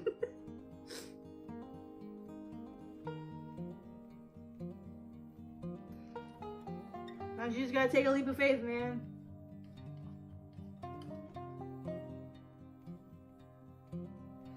But yeah, with the one-shot program specifically, Sasaki-san is basically just like, you know, don't rush, create on your own time. I actually had to step away from the one-shot program for a whole year because my health was so bad. So, I mean, I initially stepped away for a different reason, but I ended up stepping away longer than I thought I would due to my health. But everyone can work at their own pace. You know, I told Hisashi-san that, hey, I gotta step away for a little while, I got some stuff I gotta do. And he's like, that's fine, no worries. Everyone's kind of on their own pace. The only time you actually get a deadline is when you get, like, the green light to finish the one-shot. So basically, like, you work with your editor, I work with Sasaki-san, and I basically just, like, we go back and forth with the storyboards until he's happy with them. And then, like, once I get the approval to finish the pages, then I get a deadline. So, yeah.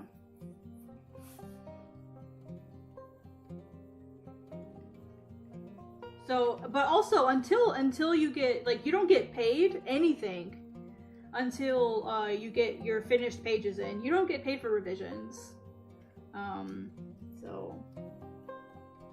like, you only get paid once your finished pages are in.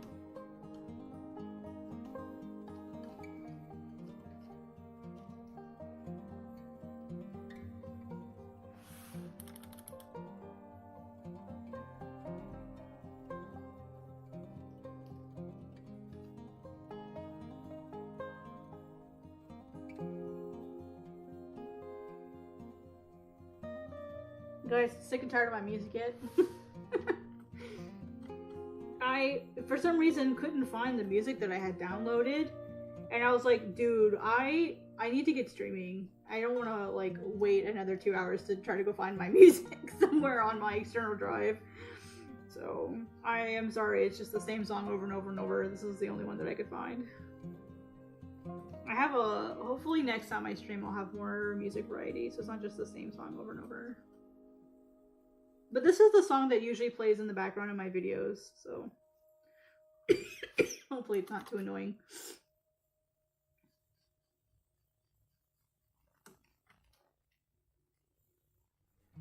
Yeah, it's work. And that's the thing I think a lot of people don't really think about is like, you know, once you're working with an editor, your standards, I don't want to say your standards don't matter anymore, because they do.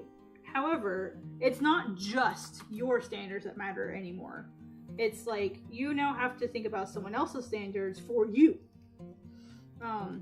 And see, here's the thing, the editor ultimately is not the person you have to impress. It's the reader. So like the editor could say, "Oh, this work looks really good. I'm really excited," because like I met with Sasaki-san like just a few weeks. I think it was like 3 weeks before my one shot went live at San Diego Comic-Con. So basically like he was really like excited. Like he was excited about it. Masaki-san was excited about it. Masaya-san was excited about it. Like everyone was excited about it. Like I got to meet with the Viz team at San Diego Comic-Con. And they were all excited about it. He's like, "I think it'll do really well." And like I got really close. I got really close to serialization, but I didn't quite make it. You know, and so like it sucked. Like it really hurt when I got like the word that Onami wasn't gonna be serialized. But I mean, I wouldn't want to be serialized with a story that's like maybe possibly gonna do well. Like I would rather like work on something that I know like the readers enjoyed, and I'm like, okay, they're excited about it, I'm excited about it, like let's go. So I just know some people hate country music, and this is kind of country sounding, so sometimes I worry about that.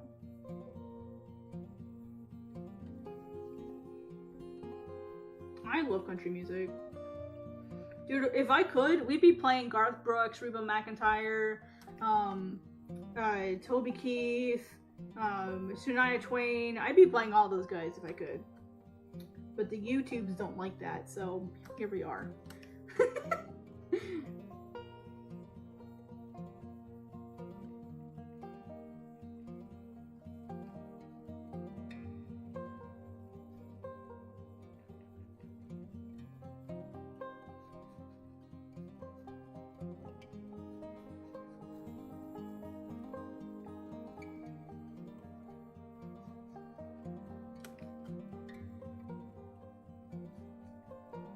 Oh my god, I'm gonna die doing this, you guys. You know, like that meme of like the skeleton sitting in the chair? That's me doing this. Why did I decide to do this? And frick, why? I hope this is one of those things where like I'm suffering now, but it's gonna look so sick when I'm done. I just wanted to work on something that wasn't manga.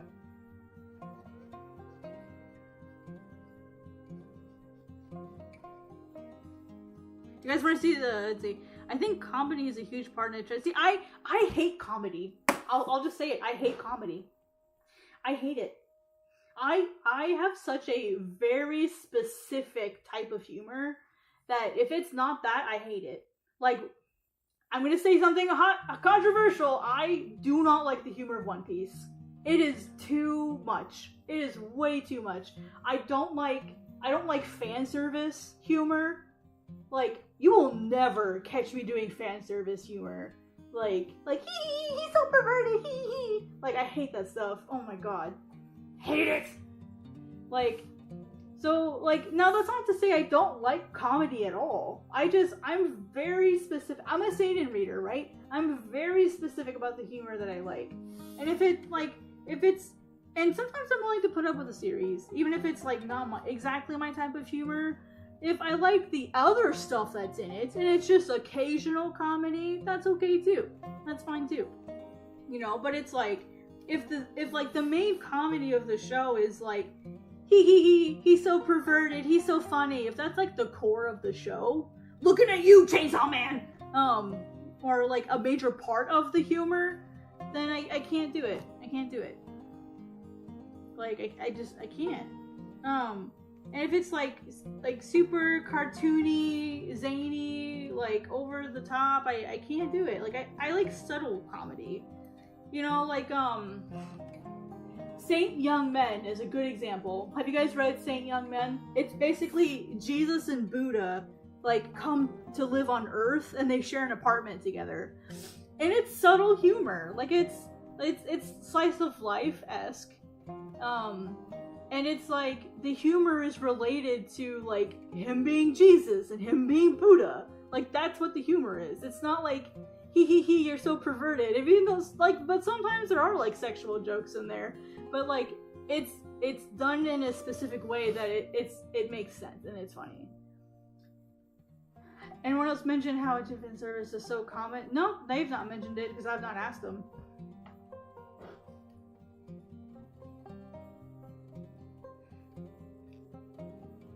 So, I think it's just comedy in general. It's just kind of expected.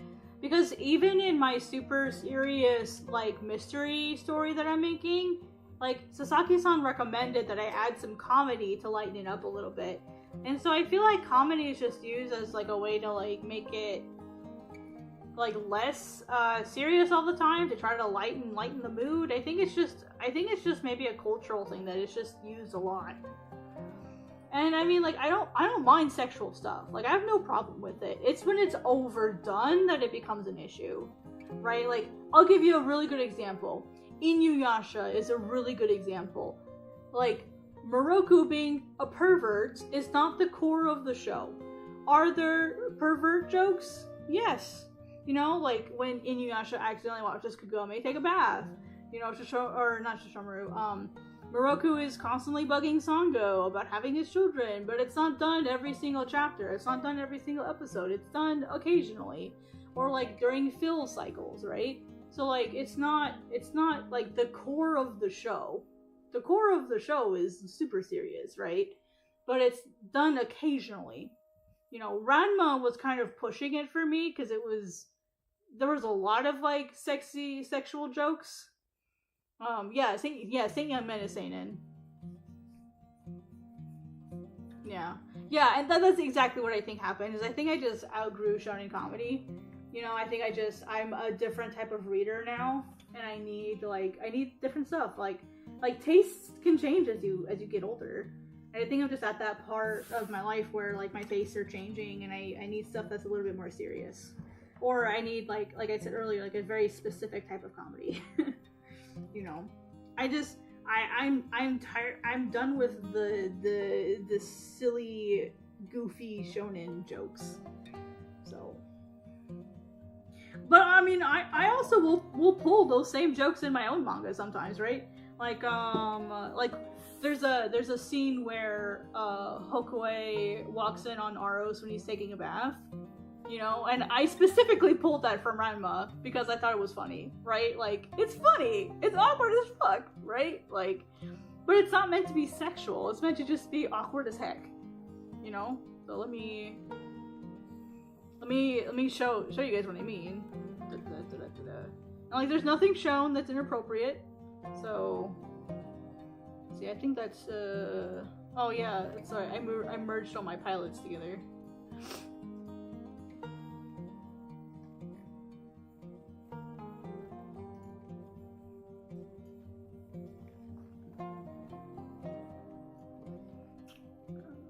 Okay, right? So here, like, Arlos is taking a bath, he's just chilling, he's doing his thing. You know, he gets to get out of the bath, there's someone walking in. Oh shit, he walked in on him, oh my god! And, you know, it's like, hey, you sure talk big about... Smacks him with the soap, right? Like, it's funny! I think it's funny! But it's not, like, overtly sexual. See, like, that's okay. But see, again, my sense of humor is also weird. So, like... I've been told my sense of humor is really dry, and it's millennial humor. I haven't changed with the times very much, you know. So like I just have a different sense of humor, I guess.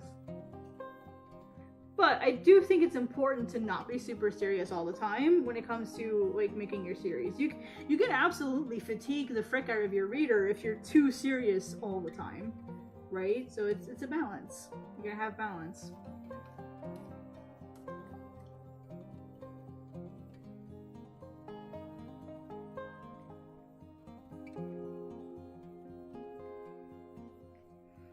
But I think also that's what's really cool about like being a mangaka is the way that you do things is going to be different than everyone else, and that's what I can really appreciate about other people. Like Digitab, he makes Attitude 13. I love their sense of humor. I wish I could do jokes and it could handle jokes the way that he can. You know, and like I'm just not good at that type of stuff. That's not what I feel comfortable writing. And so like when I see other people that can do it really well, I'm like, damn, I wish I could do that. Right? So I think it's just figuring out like what you're comfortable with and then doing that thing. You know, like making it what you can become known for, right? For me it's not gonna be comedy. It's not gonna be comedy. But you know, I can still use comedy elements in my story to like help soften the like the seriousness of it all. So I mean basically like this ghost is trying to kill her. So yeah, I unfortunately am just someone who takes myself a little too seriously. It's a character flaw that I'm very well aware of.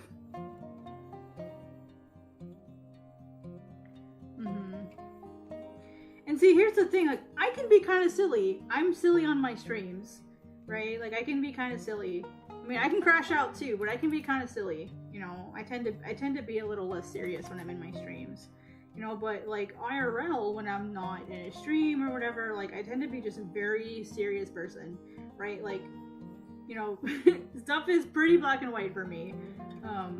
You know, both in like my ethics and my morals. You know, as part of my job, I have to be very, what's the phrase I'm looking for? I have to be very considerate of my personal opinion. And I can't use my personal opinion in my job because my job is community management. So my personal opinion doesn't matter that much.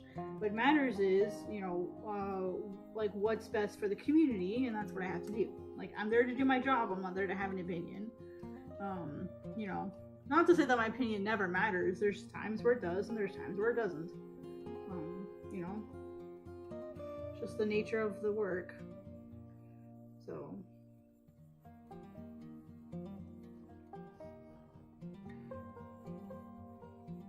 But I've definitely heard that feedback that I'm too serious all the time. And they're like, oh my gosh, Archromes, relax. Don't take yourself so seriously. And I'm like, well, why are you so goofy all the time? Why can't you take yourself more seriously? Like, turn it around on you. Right? So. But the big thing that I've learned from Sasaki-san is, like, he's always telling me, write what you enjoy.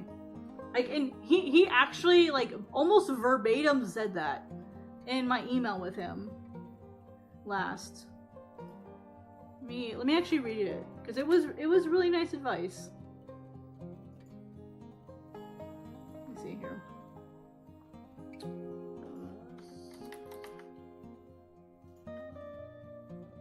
Yeah. Okay, so he said okay, let me find it.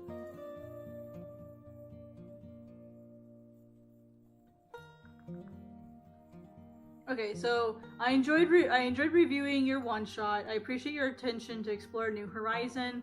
Layouts of panels were well thought out, and the selections of panels are also good. I also liked your intention to keep it short. However, there's room for improvements.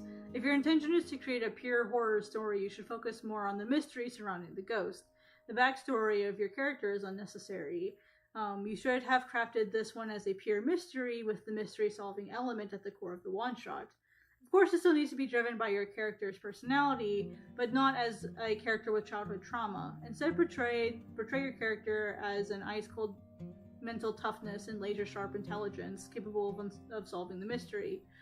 if horror and mystery is a genre you want to explore, and you find out that it's really your thing, I would recommend for you to give this another shot. And I'd love to see if you can come up with interesting ideas of mysteries and interesting ghosts. Currently, this is not scary enough, and your character is not interesting enough. And then they also, I asked him some more questions to like clarify some of his feedback. And I asked him like what did you like? What did you not like? That way I know what to keep and what to change. And he's like, I suggest you start building, he said a bunch of stuff that I don't want to say because it's spoiler. But then he's like, I suggest you start building the story from scratch, led by your character, and see if you come up with an intriguing mystery. Adding some comedy element might be interesting when you're writing a mystery story. It would be better to keep the character counts, meaning like how many characters there are, as low as possible to focus on the mystery solving. Also, if it's natural and you feel more comfortable writing manga at a demographic closer to your own, in this case seinen, I believe it would be a good approach for you to try and write for a slightly older audience than your previous one. Because Onami was shonen, so like he's very supportive of like letting me try like a different demographic and letting me push my boundaries. Because initially when we were talking after Onami, he's like, well, he's like, do you have another idea? I'm like, oh, absolutely. I'd really love to do like horror. And he's like, really? That's interesting. Why do you want to do that? I'm like, well, I really love ghosts and paranormal stuff, and like I love that type of thing. And he's like, okay, cool. If that's what you love, like, I'd love to see it. So he's really supportive of like letting me try different things, which is nice. And I think that's really key in finding an editor that works well for you, is finding someone, not necessarily that will humor you and like baby you, like that's not what I'm trying to say, but more like an editor that you feel comfortable pushing back or like being honest with. Like there needs to be a dynamic, a specific type of dynamic between you and the editor. Because the editor's job isn't to make the story that they want to read. The editor's job is to take the story that you want to tell and help you make that story its best, you know, or make it so that it'll have the best chance to succeed. You know, like, you know, as we said earlier, like meeting the reader's expectations, but also like, you know, like making it so that the story isn't too predictable. Yeah, I'm doing I think horror is pushing it a little bit. I think the better way might be suspense, thriller-esque. He did want me to push the scary part though. He's like, this isn't scary enough. And I held back a lot because, except for one page. And I was like, is this gonna be too much? And he's like, more. I'm like, you got it, let's do it. So basically, like on this next round of revisions, like I am like no holds back. I'm gonna draw the most effed up things that I can think about, and I'm gonna let him basically tell me, hey, you need to dial it back. Like I want him to have to tell me you need to dial it back. That's kind of the approach that I'm gonna take now. I'm gonna push it as far as I can.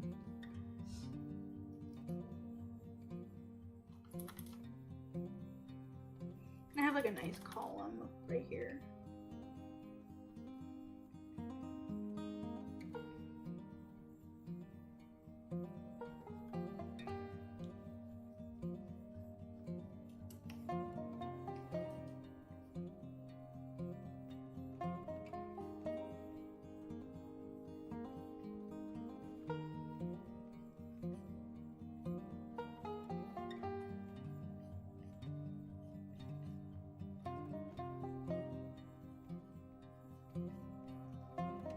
Yeah, so I'm super duper excited about it. That's gonna be the main thing that I work on this weekend. Is I had to do some scripting. I actually got that feedback. Let's see, 2 weeks ago. And so since then, I've been working on editing the script a little bit to sort of like meet the changes that he wanted to see. And now that I feel like I've got a good script adjustment, now I get to start the artwork. So Because I mean, I basically had to cut out like half of the story. Because I wasted so much time going over the backstory and like why it matters that she's solving this mystery. And he's like, you don't need any of that. I'm like, you got it. I'll take it out. And so that leaves me with like 12 pages. Because my goal for this one shot is to stay under 35 pages. 35 pages or less. Not counting the cover. So with the cover, it'd be 36. So I'm trying to like limit how many pages I'm allowed to use. And he likes that. He's like, that's good. You know, it's a good thing. I appreciate that. And it's so hard. Like, I don't think you guys understand how hard it is to intentionally make a story short. It is really hard. But what it's teaching me is like what actually matters and what doesn't, right? Like what stuff do I need to include, and also like the stuff that I have to include in a story like this is completely different than the stuff I had to include for Onami. You know, a lot of my feedback for Onami was, oh, like I wish I would have had more information on like the history between Oma and Pon. You know, I wish I could have seen their adventures a bit more. And so in that case, they're like, oh, I didn't get to see enough. I wanted more backstory. So sometimes you need more, sometimes you need less. And I think what I'm really learning is you have to cater that type of stuff to, I mean, that's kind of a duh, but it's different thinking it than actually having to do it. Right? Like you can know stuff, but do you know how to apply the stuff?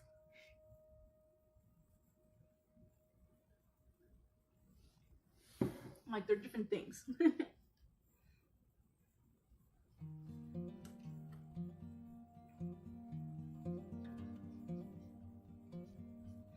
And like this picture here, I'm trying to not use a specific brush. I'm trying to manually create the shimmers and the lights and stuff. So I could do this way faster with a brush, but I'm trying to not do that. I mean, I'm letting myself use the kneaded eraser, so. Well, I mean, so for the one shot, it has to be at least he's with what Sasaki-san tells me. Like, he wants something that's at least 20 pages, and less than 50 would be great. But a lot of one shots are becoming longer than that. And so for me, I'm trying to work my way down to shorter and shorter and shorter stuff, because I'm purposely doing that so that I'm forced to work on the skill set that makes me more efficient at my storytelling. So that way, like, I know, like, I'll have the skills and I'll have the intelligence to be able to create a short story. Like, how do I do this? So instead of entertaining the idea that I'll make the story as long as I want, I'm purposely forcing myself to keep it shorter so that I can develop that skill set. I'm not saying that people who don't do that aren't. You know, everyone has different goals when it comes to making manga. For me, I'm purposely trying to make it as hard as possible for myself, because I want to learn those new skills. I want to have those new skill sets. So that's just something I want to get out of this experience, is I want to have new skill sets.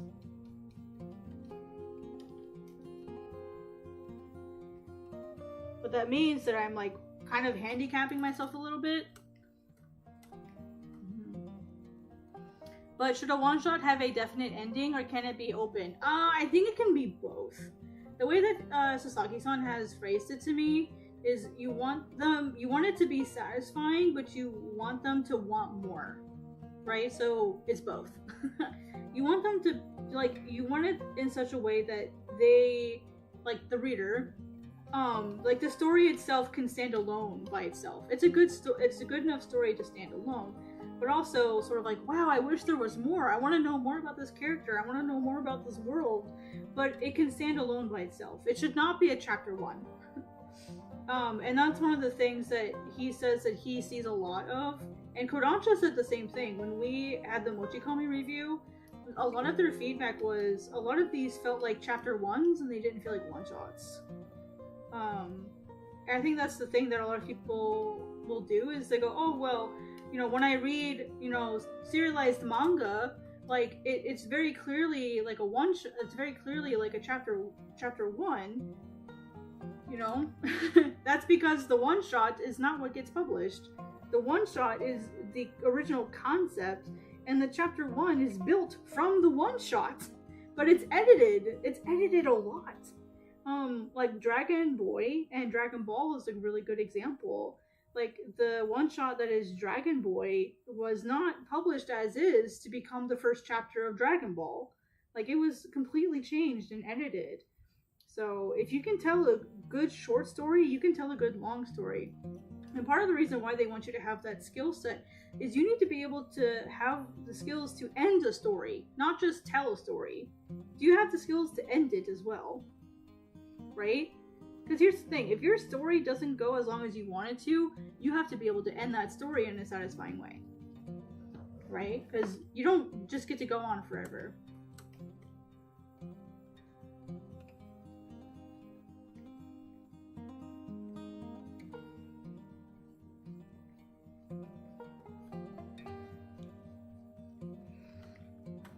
Yeah, anyone can tell a story, but not many people can end a story. It's a lot harder than it looks.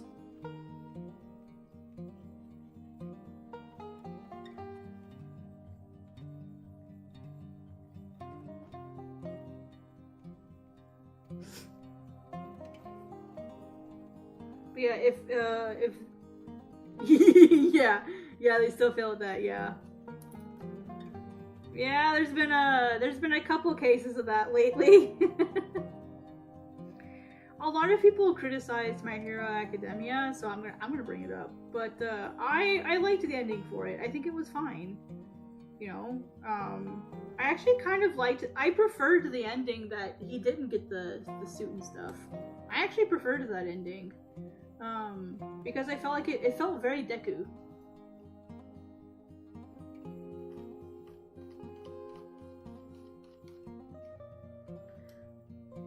Yeah, it was a good ending. I liked it. And everyone was like, oh my god, he's such a loser. He's not a hero. And it's like, yeah, well, that's the ending that you want, but what's the ending that makes the most sense for Deku?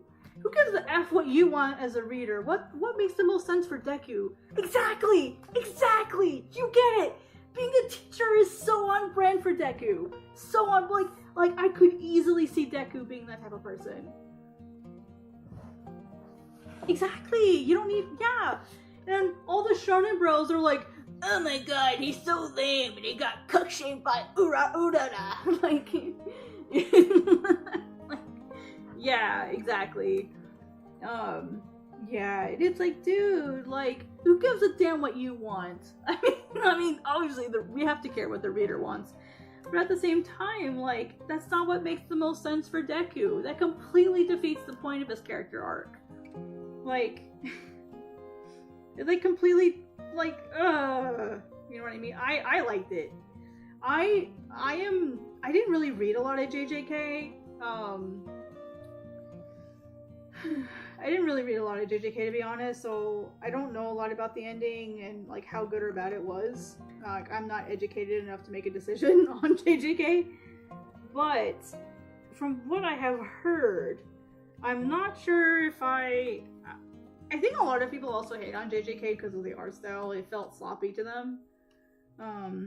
You know, and I think it was great that he stuck with what felt was the good, best ending for him. Like what he wanted. And didn't, like, bow down to, like, what the readers wanted. I think that's something that a lot of Western readers get really upset about. Is they're like, oh my gosh, that's not the ending that I wanted. And I'm like, who cares? Like, if you think you're that snapback from Kubo comes to mind.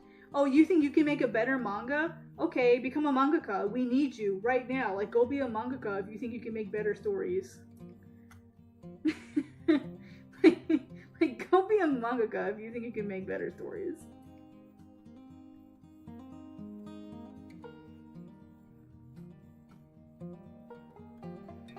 Yeah, I don't want sequels. I don't want a sequel. Like if Godsbane ever gets published, I don't want a sequel. Like, I mean, I already know how Godsbane ends. Like, I have everything written, like, for me, right? Like, it may change if I get picked up with a publisher, but I know how I want it to end. And I would have to have, like, a much better option to change how it ends. Like, my editor would have to have a really good idea. Or, like, the readers would have to say something that I, like, secretly read. Because I know Oda reads his reader stuff. But see, was Gege rushed, though? Like, was Gege forced to end it at a certain time? Or was that his choice? I personally don't know, so I'm genuinely asking. I felt like it was how Gege wanted to end it. But, if Gege was forced to end it, you know, it might have been that he didn't get the opportunity to end it the way that he wanted. You know, and that's going to be hard if you've built this crazy complicated storyline and you suddenly have to end it prematurely. I don't think a lot of people would be able to end it properly. You know what I mean? Like cut the guy some slack.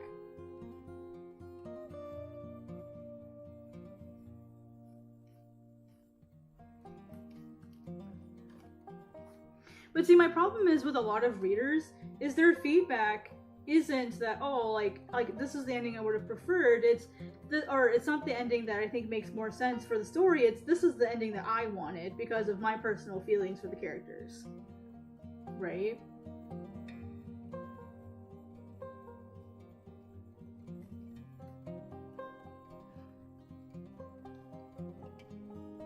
Oh yeah, I've heard about that. I've heard about that one. Yeah, it's a different author though, I think.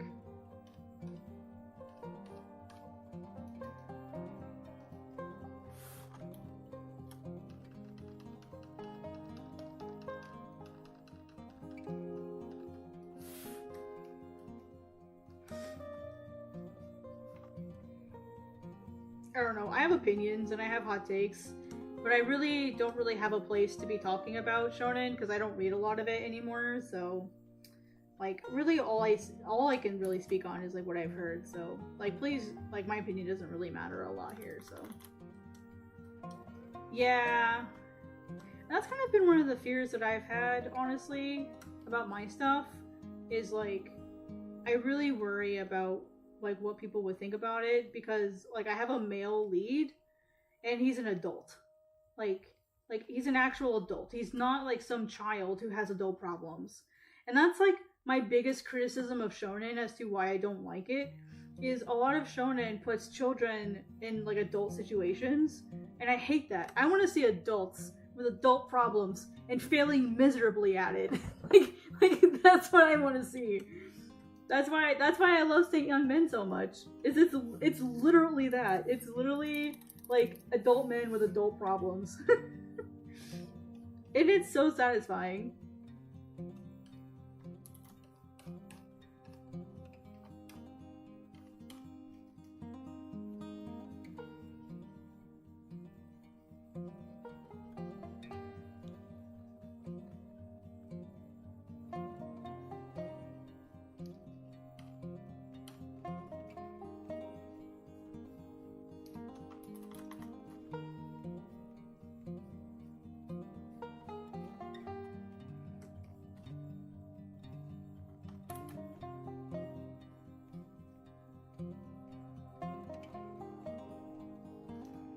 I don't know, maybe I'm weird for wanting to see adults with adult problems, but I've heard mixed reviews of OTR.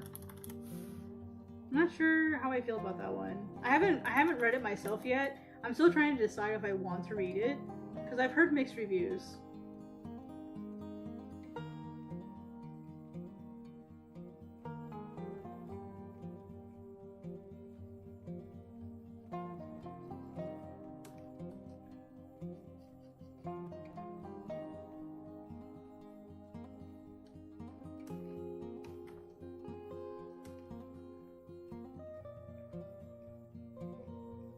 I'm not making the progress that I thought I was going to make on this today. I forgot how long this was taking me. I'm just drawing vertical lines.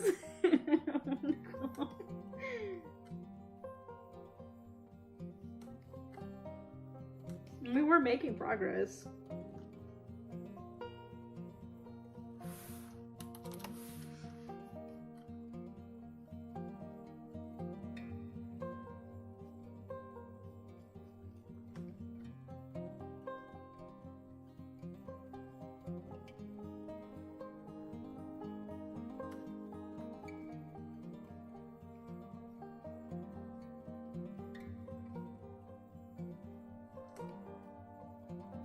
Fable is in like DC Fable?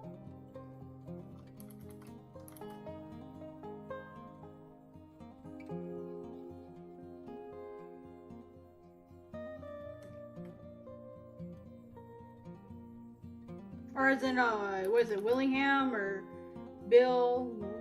That one? If you mean that one, I've been enjoying it.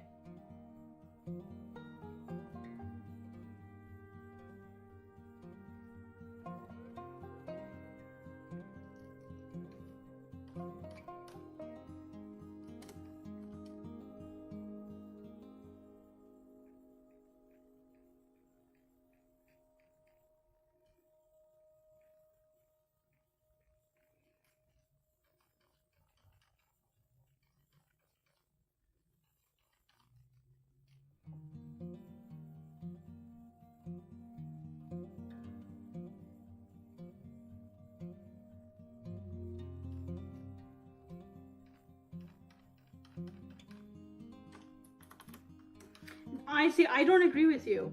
17, 18, they don't know nothing. They don't know nothing about being an adult. 17 and 18-year-olds ain't even had their own apartment yet. Most of them ain't even had their first job yet. Mostly haven't had their first relationship yet. 17, 18-year-olds don't know nothing about being an adult. They don't know nothing about the world. They don't know anything. So, to me, there's no difference between a 14-year-old and a 17-year-old. Like, to me, there's no difference. I'm 34 years old. I've been around the block a lot, and I'm still a baby. You know, when I was 17, I didn't know nothing. You know, and I was the type of person where like I was kicked out pretty young. You know, so like to me, a 17, 18-year-old kid doesn't know shit. Excuse my language, but now if it's the type of story where they are forced out on their own and they are learning how to be an adult, that's fine. But like 17, 18-year-old kids are mostly still in high school. Like, if they are still in high school, I don't want to see it. If you're still in high school, you don't know nothing about the world. Most likely. Like, 9 chances out of 10. And the thing that makes me upset about shonen is, like, the kid is always the exception. Oh, I'm 17, but I have this secret life where, like, I'm a secret warrior, and I'm this elite assassin, because and I'm a 17-year-old kid, and they never see it coming. You know, so, like, okay, you're the super special 17-year-old kid with magical powers. So, like, that's what I mean. It's like, he's like a kid who is somehow the most advanced user or has the most potential, you know, and he's already better than adults 3 times his age. You know, like, it's that type of stuff when I say, like, oh, I don't want to see children with adult problems. You know, like, that's more what I meant. So, sorry for the confusion. I feel like there are situations where children are going to face adult problems, right? Like it's naturally going to happen in this world. So like it's not necessarily unbelievable. So, hello, hoping to learn some stuff from you as I make my own manga. Oh well, welcome to the club. I'm having a non-manga drawing day today, so I'm working on some personal art today. But yeah, I talk about manga. Always welcome to come in and just have some conversation and chill and ask questions and whatever. So thanks for joining. I appreciate it. Welcome to the channel.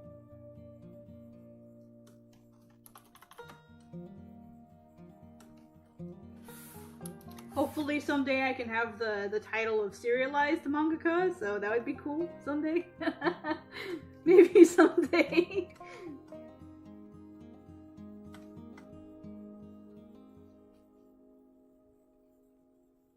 Just certainly doing my best. What kind of manga do you make? Or do you want to make if you haven't started yet?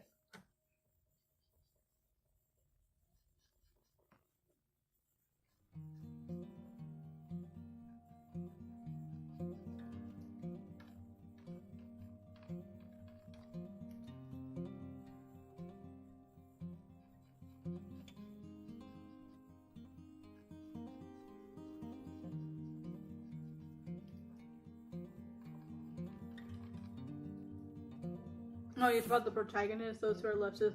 See, that makes more sense, but the problem is it feels like the shonen protagonist has always lost his parents. He's either an orphan, because both parents are gone, or he's lost one parent. And then the remaining parent is either a loser, or too busy working, or they're, like, super sick and unable to care for the child. Like, it's always the same thing. It's always the same thing. My mommy died, and my daddy died, and I have to get revenge. Like, oh my god, stop it. Or like, they died in some unrelated accident. You know, like, can we have a shonen where we actually have a mother-daughter, father-son, mother-son, father-daughter relationship, please? Like, please. You know, and here's the hilarious thing. I am also guilty of this. In God's Vein, Aros is an orphan, but in my defense, Aros killed his own father. So, it's different. It's not the same thing. Which is funny, because I didn't realize that until one of my beta readers pointed it out to me. And they go, Arcrums, did you not realize that, like, you have done the same thing? And I'm like, what are you talking about? And they're like, yeah, what about this thing? And I'm like, oh. Oh, damn. Wow, I stand corrected. But also, like, my character is a 32-year-old man. He's not a 17-year-old kid. So, you know, so, like, Yes, I can. Yes, I can. He is a 32-year-old man who killed his dad when he was 12. So, I absolutely can use that excuse. No, Aros are so basically what happens. I mean, this is already public knowledge, so I don't mind sharing it. Basically, what happens is one night Aros goes missing, and Aros was the type of kid where he didn't want to be a hunter, he didn't want to be a warrior, he didn't care about that stuff.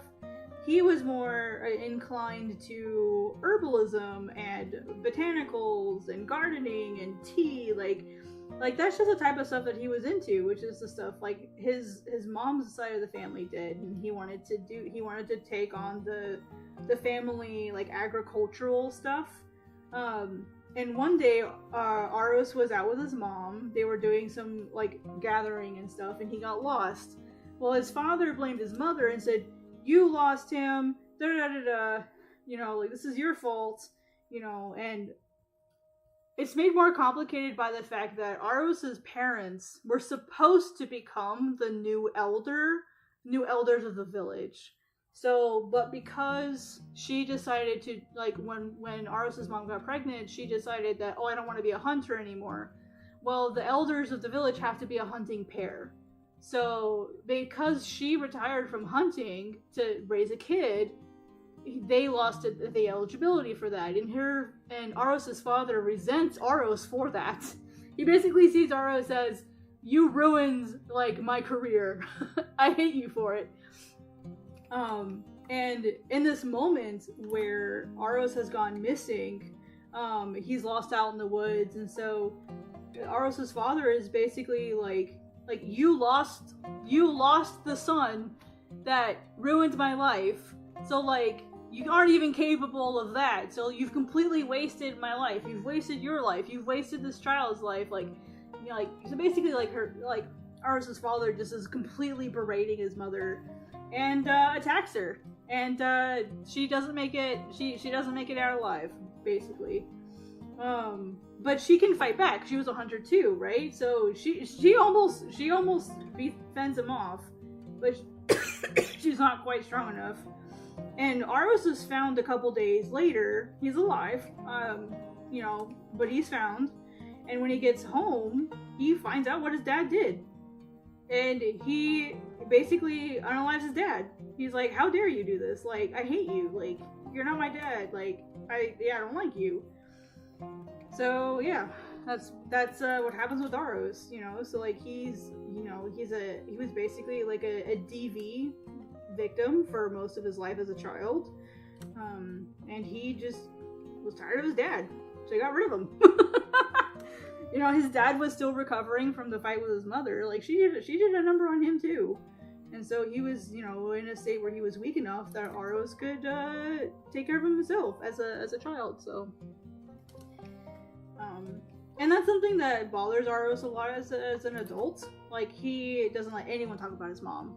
If you talk about his mom, he will lose his shit. Like, don't talk about her.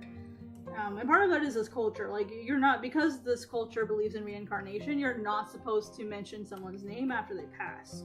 It's supposed to, like, cause bad dreams or, like, ruin the life of, like, their new incarnation. And so you're not supposed to bring up someone's name after they pass. It's considered rude. So, you know, it's complicated, but basically, yeah. So, like, with Aros, it's a little different. So, yeah. It's an easy fix. So, let's see. Aros' father sounds like the lion archetype. Yeah, kinda, sorta. He's very prideful. He's very, like, I'm gonna be the leader of the village, and, like, you have to bow down to me, da-da-da-da. Like, he's just very aggressive, and, he wants things his way, and he's gonna have it. He doesn't care what anyone else thinks. There's more, but I don't want to spoil too much.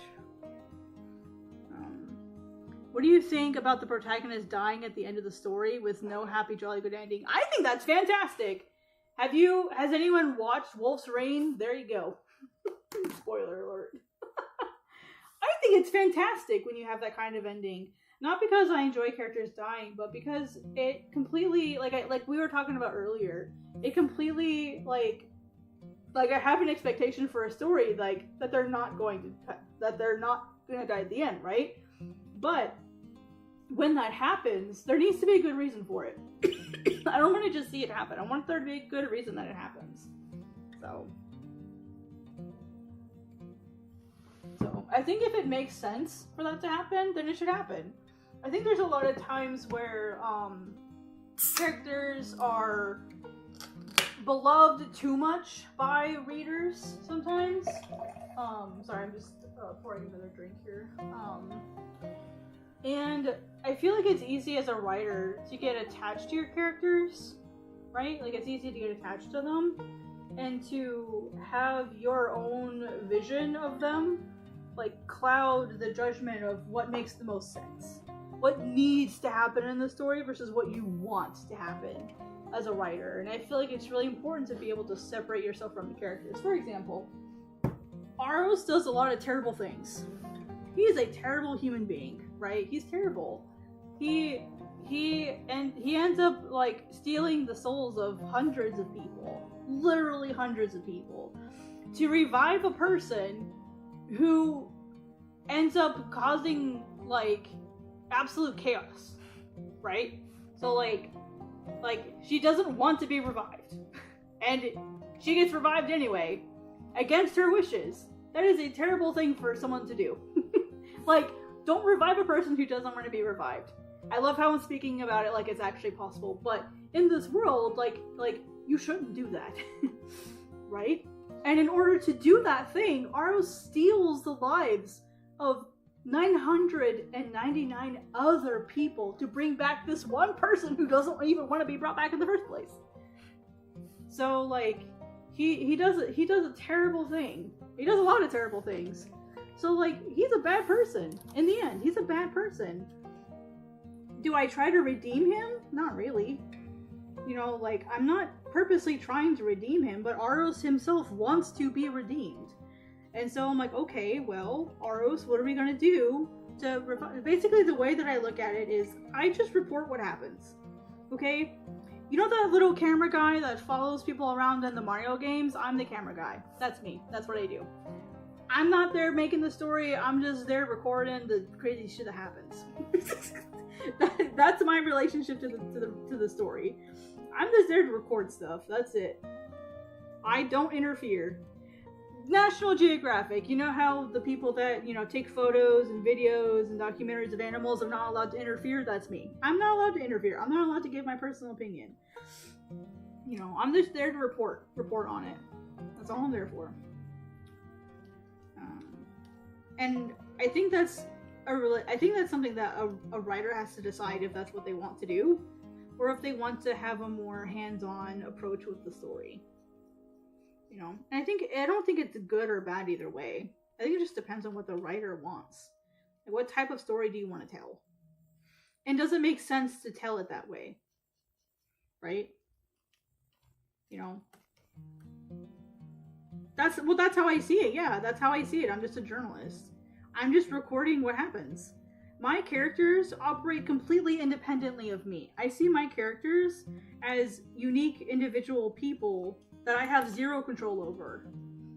That's how I see it. That's how I've always seen it. Like, I don't have any control over what happens in the story. I'm not a god. I'm just recording what happens.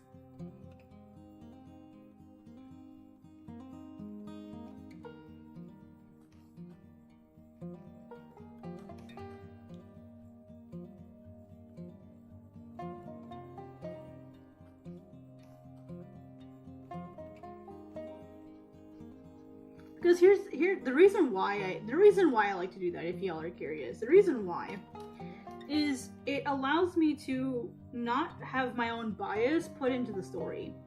Right? It's really easy to get attached to characters and to say, well, I don't want the character to die, or I don't want the character to be hated. I don't want the character to this, I don't want that. It's like, who cares what you want? What makes the most sense for the story? That's what I want to see. You know? And if a writer wants to have more control over the story, that's fine, but that's not the type of story that I want to read. Ah, yeah. I remember that.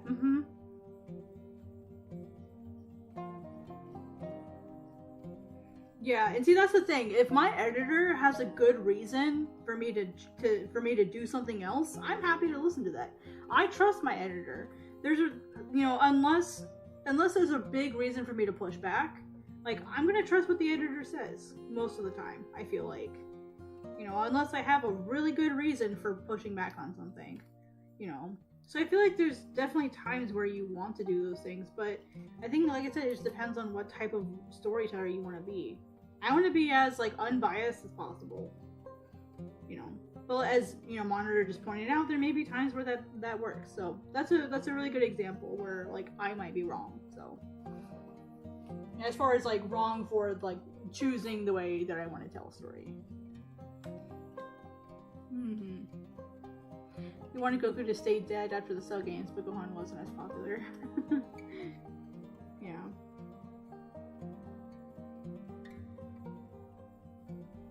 I mean, that makes sense. I mean, Goku had been the main character for so long. You know, I feel like that would be a really hard sell to have a completely different character. So.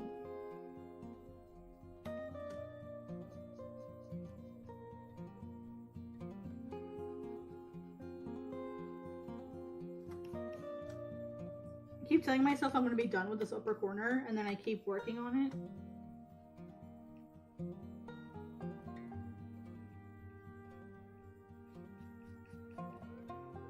I'm gonna be working on this until I'm like 100 years old. With all these tiny lines. Why we never got Alpha Gohan Cell Saga Flow series. I think, wasn't the story supposed to end completely with the Cell Saga though? Like, isn't that where the whole thing was supposed to end? If I remember correctly?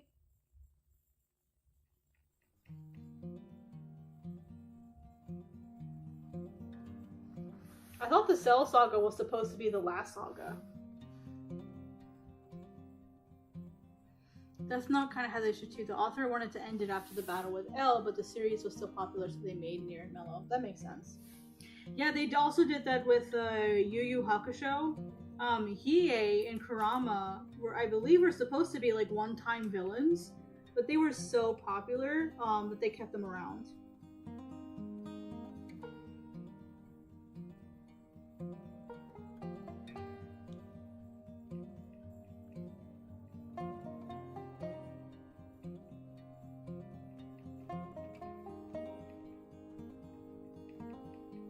And Yu Yu Hakusho was also supposed to end after the Dark Tournament, but it was so popular that they kept it going.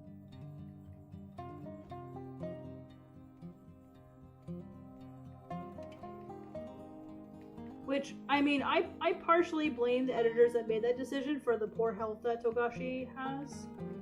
You know, like, that's partly, I think, what caused his poor health was him not being able to end his series where he naturally wanted it to. I mean, imagine the mental toll, not just the physical toll that takes on you.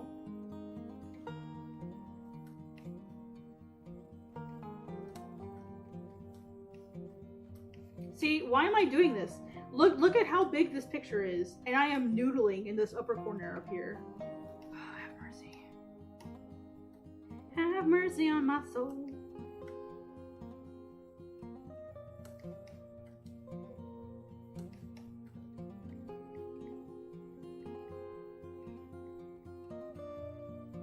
In my defense, this is gonna be a poster, so...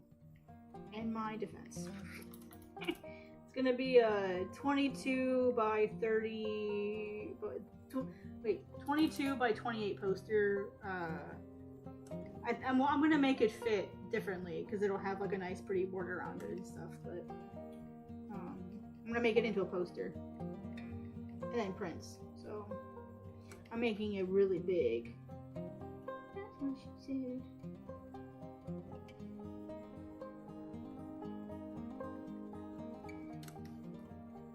I promise I'm mature.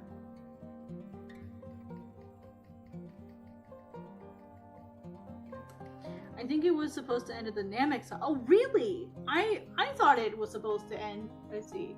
Oh, it wanted to be done a few times? Oh, okay. That makes sense then. I didn't know that.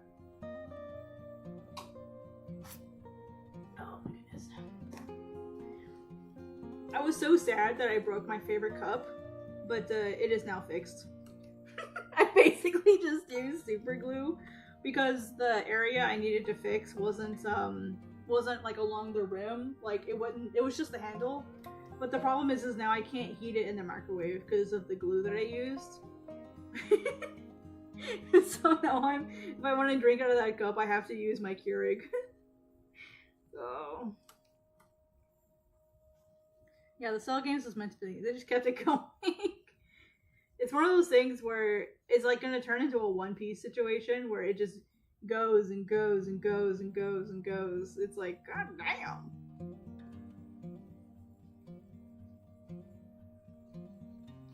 Sometimes I wonder if Toriyama wanted to work on other things. I feel like he would. He would have wanted to work on other things.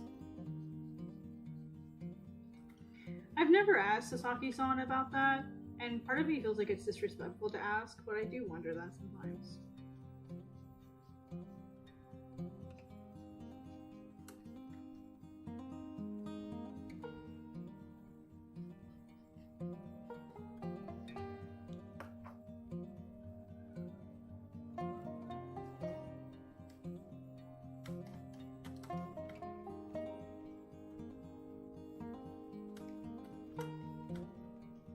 Yeah, Dr. Slump was really fun. I really enjoyed that one. And I also really enjoyed reading all of his one-shots. The Devil Boy Akuman or something? I can't remember off the top of my head. I really liked those.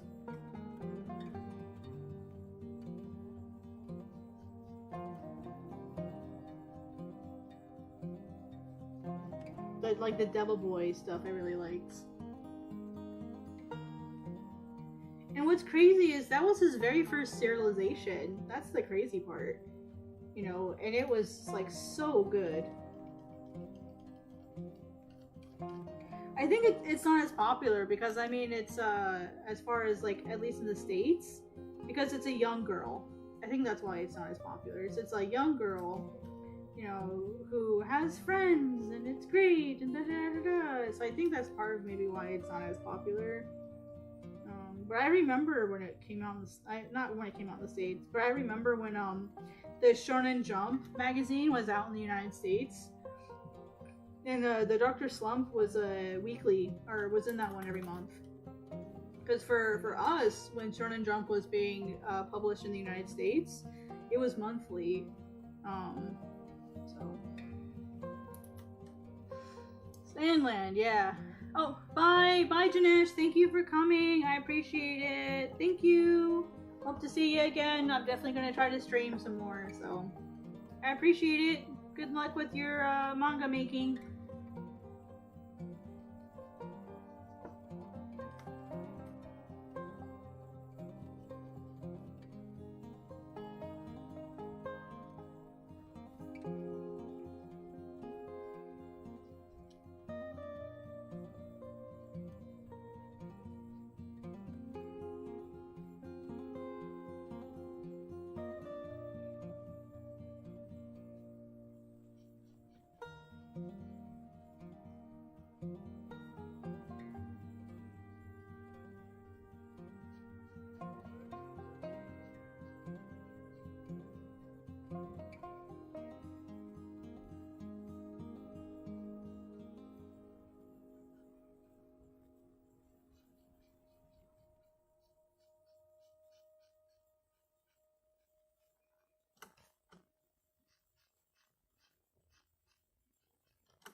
Basically, yeah, that's kind of how I have thought about it.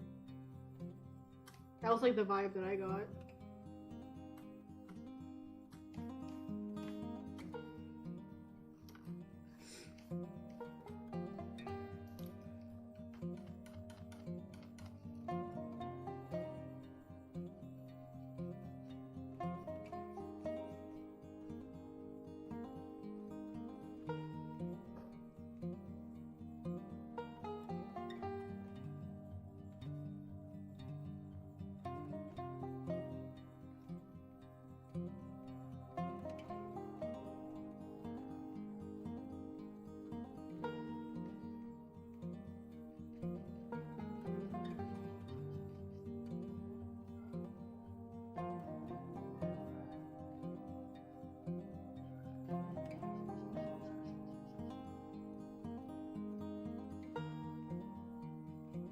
Sorry, I just kind of I got focused.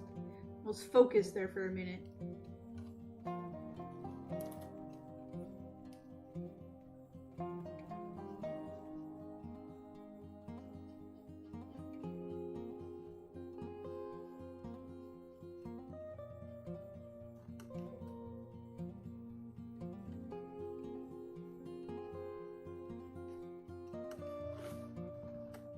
Wait, are they good demons? I'm not sure. I think it kind of just depends.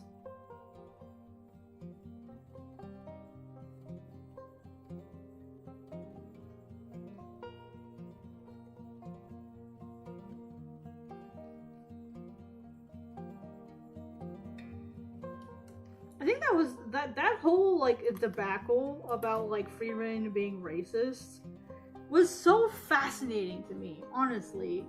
Like, you know, the whole thing that I thought was really interesting about it is like the cultures that are in Freeman clearly have like a different like operating system in terms of like what's considered moral and amoral.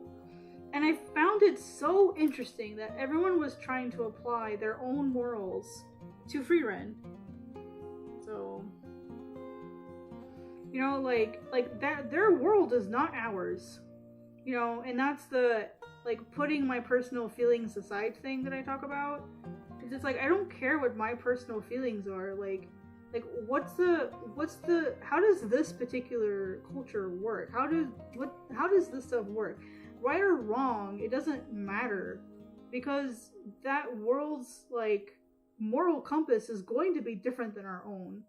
Like every single world that exists that a mangaka makes doesn't have to follow the exact same system, you know, or the exact same moral righteousness that exists in our own world. Exactly, that's the example that I use. No one calls Tanjiro racist.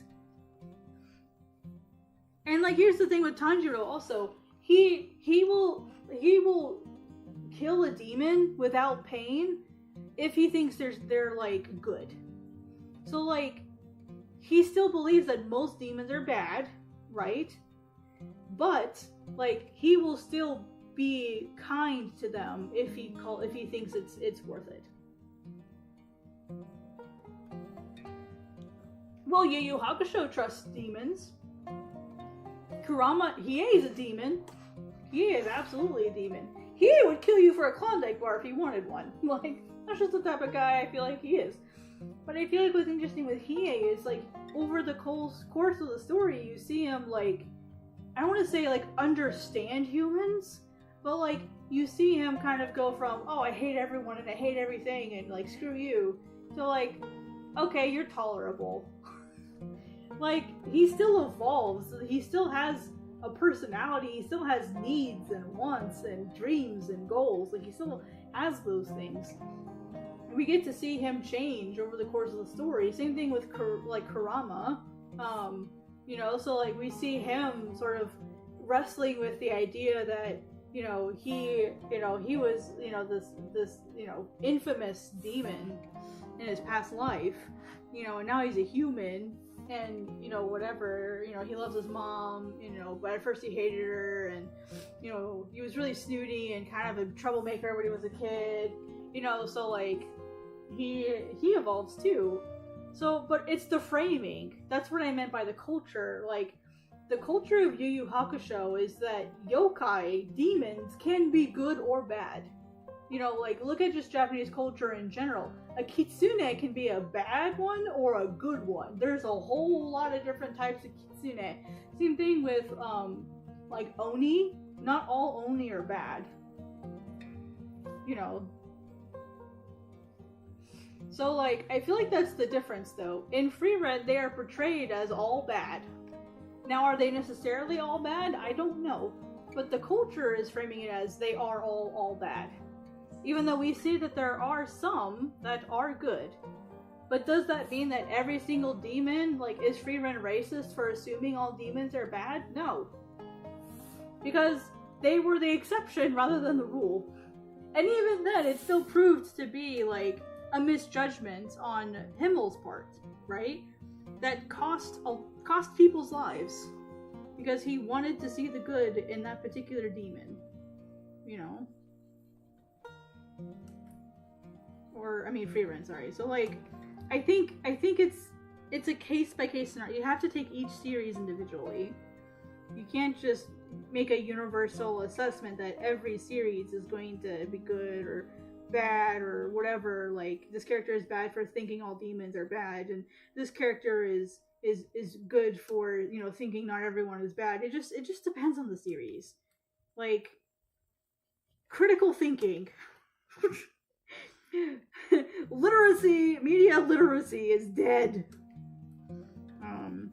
You know, like, every story is going to be different, and that's, I think, the thing that is missing sometimes.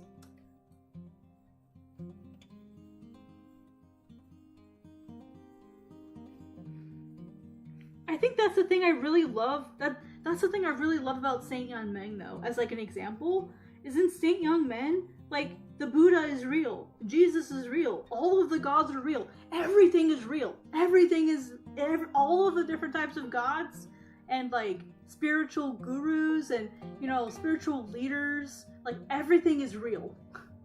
Everything is real. Like, that's what I love about it, is it kind of, like, makes fun of everything in a way that doesn't feel, like, condescending, I think is the word I'm looking for. You know, it portrays everything in a really funny way. So, like for example, let me think of an example here. When Buddha gets really excited about something, when he gets into a meditative state, or he gets really, really angry, like, he just, like, his emotions are high in some way, be it good or bad, he glows. He glows. Like, his whole body glows. His head glows. He gets a halo. You know, like the halo that's always, like, behind his head in pictures. Like, he glows. And they make it like he attends, like he goes to a temple with Jesus because Jesus always wants to see the temple. Like he's always wanted to go to Japan and see the temples. And so they go to a Buddhist temple, and Buddha's like, I don't want to go because people are going to recognize me. And so that's exactly what happens. You know, Jesus is off having fun, like exploring the temple and buying souvenirs.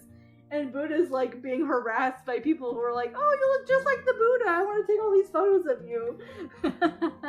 You know, so it's really funny. It's so funny. Like, it's, you know, but it's one of those things where, like, you know, like, not every, you know, it doesn't try to pit the religions against each other, which is what I really appreciate about it. It takes all of these different religions and it makes it, like, silly and fun and, you know, lighthearted, you know, like, I like that. You know, and the concept of, like, good and evil and, like, Judas, like, Judas is even in there, too, as far as, like, there's, like, this social media that's just for, like, the gods and people in heaven. There's, like, a specific social media just for it. And, like, Judas is, like, tries to follow Buddha on the social media, and Buddha's like, it makes me really uncomfortable. I don't like it. Like, it's stuff like that. You know, and, like, we all know, I mean, I can say we all know, but, like, you know, Judas is the person who betrayed Jesus, right? And so, like, it's really funny. It's handled really, really well. You know, in a way that I feel like is sensible. So, it's funny. I wish we had more stuff like that, where, like, you know, where people were able to see, like, the nuance in things, rather than assuming, oh, everything's good or bad, or everything has to be good or bad, there has to be black and white. You know, I like the nuance. Do I have media literacy if I only read manga by listening to the page flips, understand the story? I mean, if you don't actually read the manga, do you really understand it, though? I feel like there's a big difference between listening to summaries and then actually engaging with the media yourself. So, I mean, maybe. I feel like you're definitely missing out if you only listen to it and then don't actually engage with the series yourself. Because, I mean, basically what you're doing is you're taking someone else's interpretation of it versus experiencing it for yourself, right? So, it's like listening to someone talk about an elephant and describe it to you, and then you have to try to draw the elephant based purely on someone's description, versus if you actually saw the elephant yourself, you could probably draw it more accurately. So, yeah, you'd have a better understanding of what an elephant is if you actually look at the elephant. So maybe. I can't speak for you, you know, so maybe.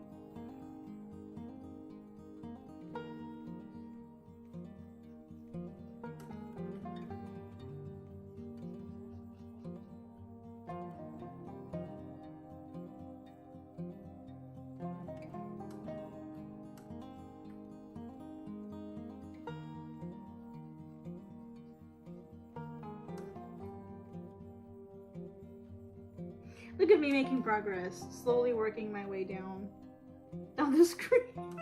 we may finish this space yet. This left side yet.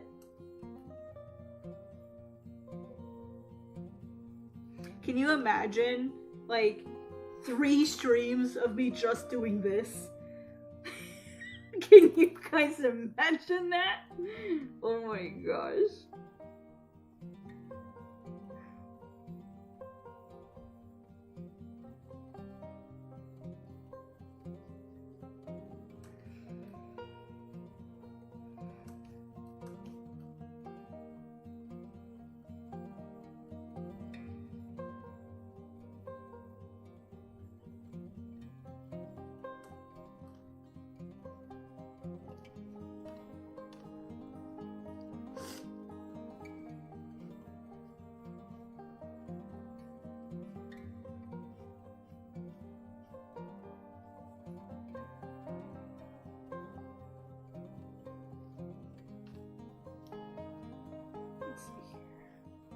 Anyway, what's everyone reading? I'm kind of curious to see what all y'all are reading. I mean, I'm reading Saint Young Men right now, but, like, what are y'all reading? Kind of curious to see what books is on everyone's radar right now.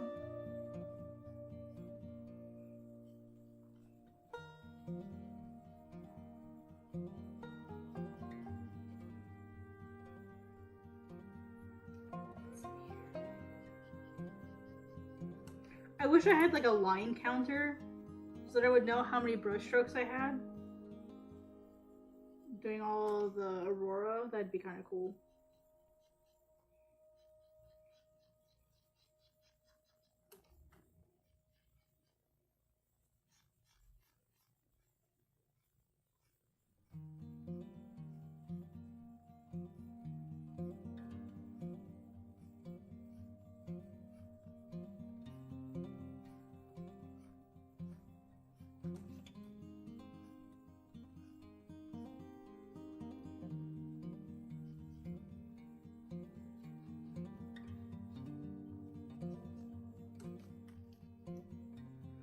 Finally reading Apothecary Diaries. Yes! Yes! How do you like it? I love Apothecary Diaries. Mao Mao is a spirit animal for me. Oh my gosh, I love her.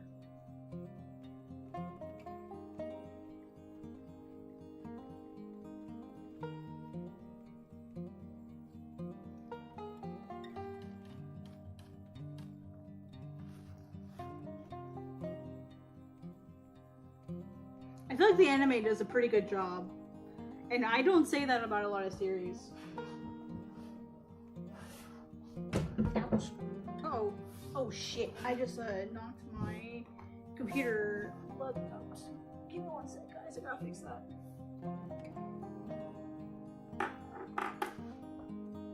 No.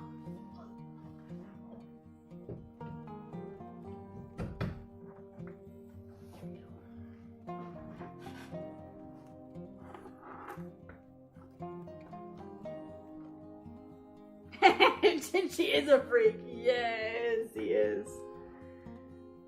See, again, if it's done in the right way, it's funny.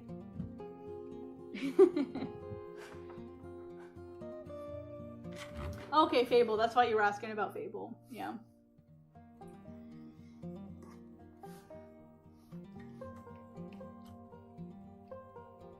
Yeah, I haven't read Fable yet. It is on my list though.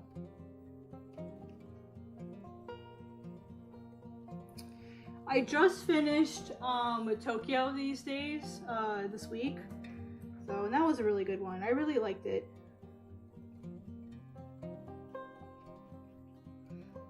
A little bit of insights into the lives of editors. So it was really interesting.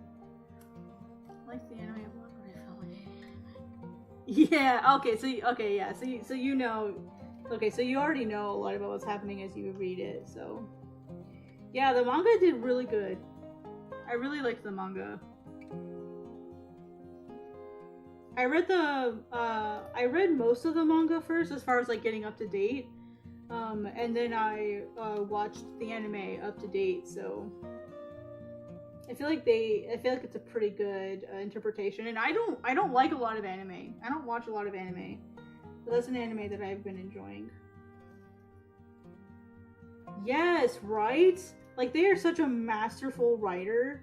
And I love how they handle, like, mysteries or someone gets sick and Mao Mao has to solve it. Like, I love how they handle it. So, I'd love to be able to write stories like that, too. Ubel the Elf? I don't think I know much about that one. I know I've heard the name, I just don't know much about it.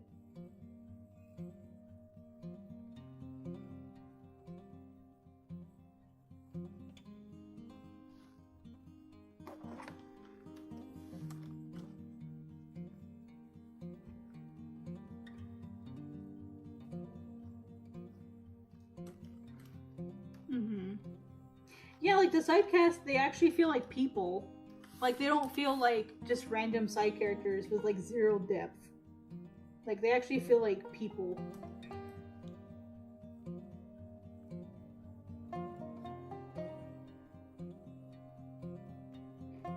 That's one thing I think One Piece also did really, really well.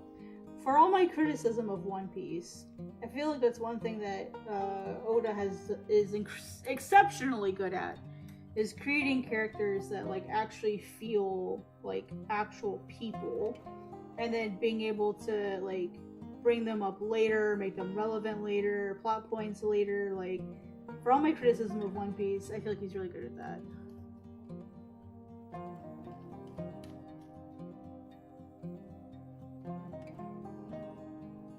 And I'm not saying that One Piece is bad, it's just not my flavor, you know? Some people don't like vanilla ice cream, some people don't like pistachio, don't like mint. I don't like One Piece. But that doesn't mean it's bad. I don't think it's bad, just not my flavor of ice cream.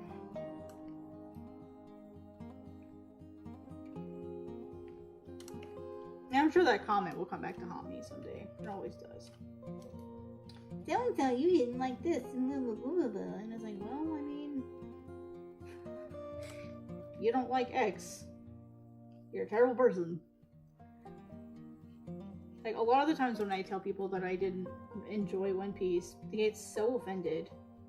It's like, okay, well, did you enjoy Wolf's Rain? Did you enjoy this? Did you enjoy that? No? You're a terrible person. like, do you see how silly it sounds? You see how silly you sound right now?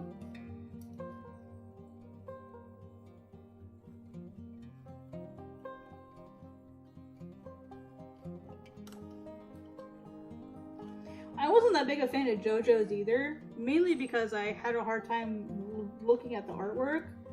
But when I went to the Art of Manga exhibits in San Francisco and was able to like actually see the artwork up close, I definitely got a greater appreciation for it.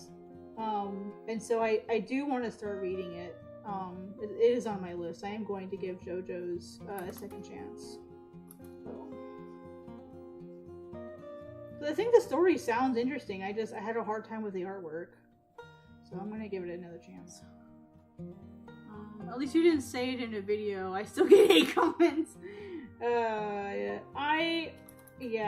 I'm sure I will get hate comments about my feelings about One Piece someday.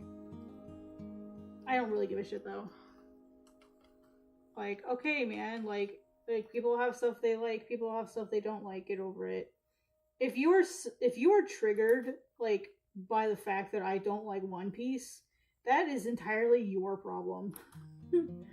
Like, not everyone has to like what you like, and if you can't handle that, then you're emotionally stunted.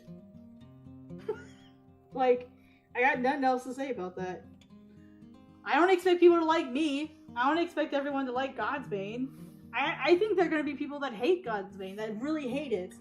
Because, like, I commit the ultimate sin of bringing people back multiple times.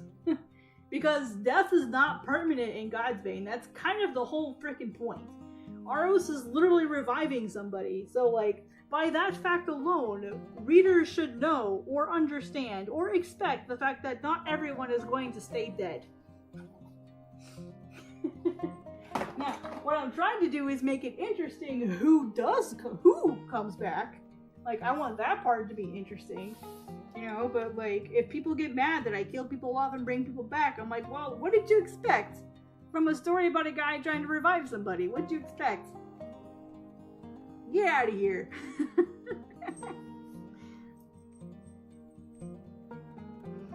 Because I originally dropped One Piece after food. I couldn't even get past the first volume of One Piece. I honestly, I couldn't. With JoJo's, I at least finished the first volume, and I started the second, but I just never finished it. I never finished the second. I think because at the time I got distracted by a different series that I enjoyed more. So don't think it was necessarily that I didn't like it, but, you know, like, the more I saw about the art style, I'm like,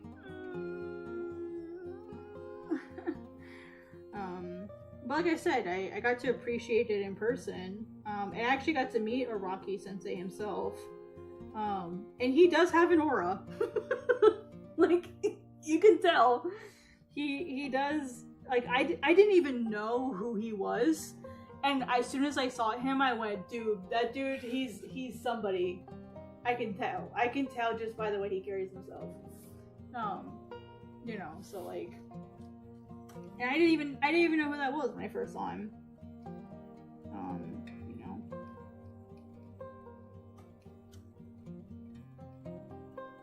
And I'm really sad I didn't get a photo with him. Oh well.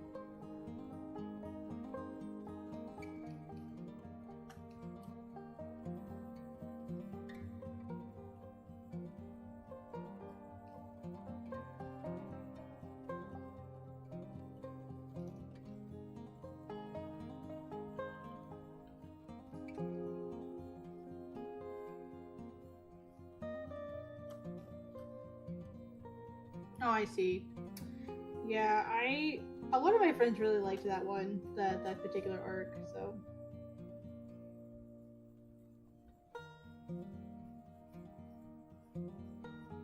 And I can see the appeal of Chopper. He is pretty cute. No, and I think his character is really fascinating. The type of character that he is, and like his goals, and he's being a doctor. Like, for the way that he looks, fascinating. I am obsessed with like that type of like. I would not have expected that type of character to be a doctor. That's not what I would have expected. You know, so I really like his character. I think it's adorable. You know, and he has his own issues, which I find fascinating. Then there's Yamato, right? I think I haven't met Urasawa in person, but I think with Araki Sensei, he's chill, he's calm. Like he's not like JoJo's comes off as like super like dramatic, but like my vibe around like the feeling I got around Araki Sensei wasn't like overly dramatic. It was just. It was nice. It was very calm. I felt very chill. Like it didn't. I mean, everyone was all excited around him, so maybe he's just used to being that. But it like felt very mature, very calm. It was nice. So I think one of my bigger criticisms of One Piece is how it handles female characters, and also like some of Oda Sensei's comments about women. Like, specifically the stuff that he mentioned about, like, not being able to have a female editor. And I'm like, dude, you're fucking gross. At least you're honest, but that's fucking gross. Come on, man. What are you, 5? I bet. Dude, I would love to be around Hisashi-san after a couple drinks.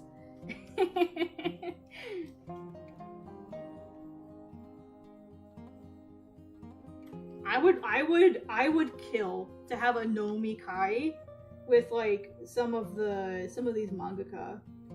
Like I would pay a lot of money to do that. Just so that I could have an evening with some of these folks. Nomi Kai is when they go drinking out after work. It's called Nomi Kai.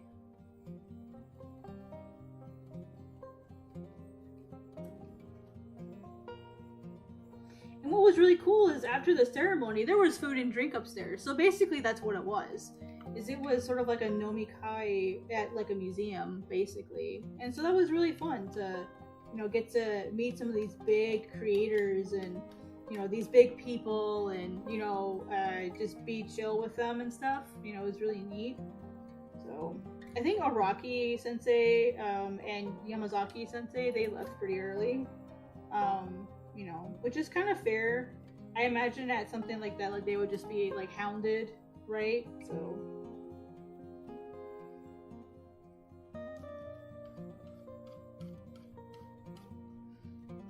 And I felt like, I did feel a little bad for Araki Sensei because he was basically just like shuffled from place to place is kind of what it looked like.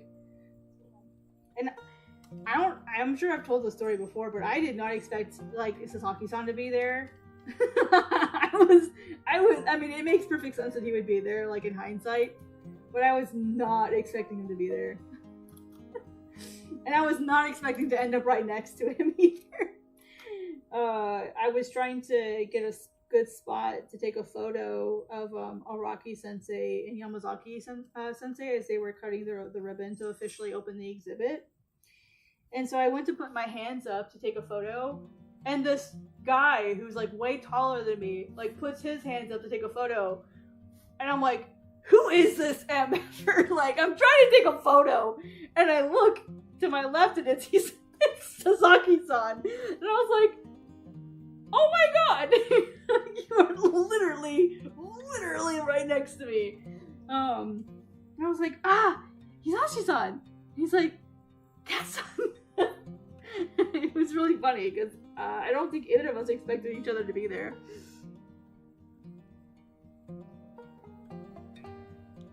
Same, never newer. Yeah, I feel like it's a lot better. Whoa, wow, sorry, my yawn just came out of nowhere. But yeah, I feel like, yeah. And I think part of that is just the expectation of the type of humor. I mean, humor changes over time, right? Stuff that was funny 20 years ago isn't going to be funny now. Maybe.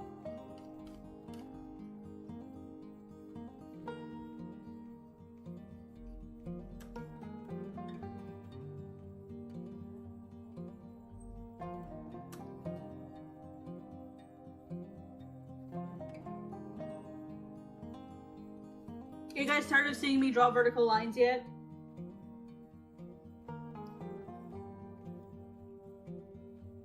That looks pretty sick though.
Definitely having a lot of fun with this.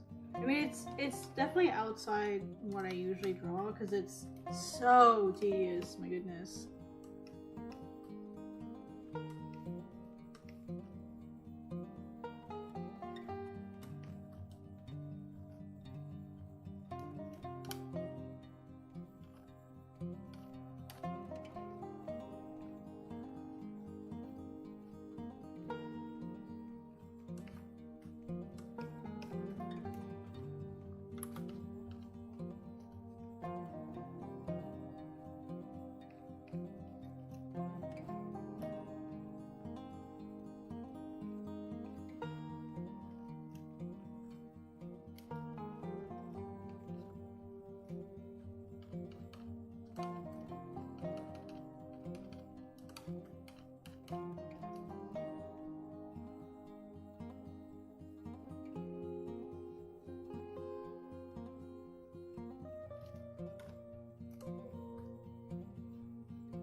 I like that I erased some of these lines, just so that maybe they can feel a bit more organic and wispy.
I think the problem was early on I used brushes that were too large.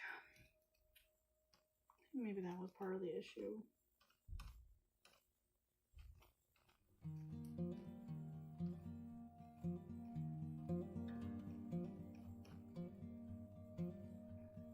So I was trying to get them done faster and I just used lines that were too large. I'm having to go in and put in all of it because I could have put in those gradations if like I had a smaller brush. I'm having to manually do it.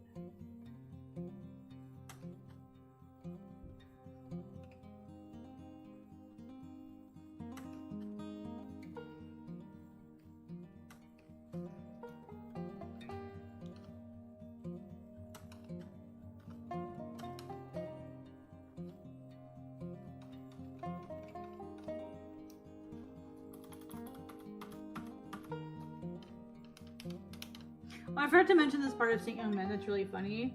There's a Yakuza guy that thinks that Buddha is the son of a kingpin. And so like this Yakuza is treating like Buddha like he's like this like boss's son or something. And so like every single time like that like this Yakuza guy sees Buddha, he's like, "What can I do for you, sir? What can I do for you? What can I do for you?" And it's like, but it's like, "Ah, I don't need anything. I'm good, thanks."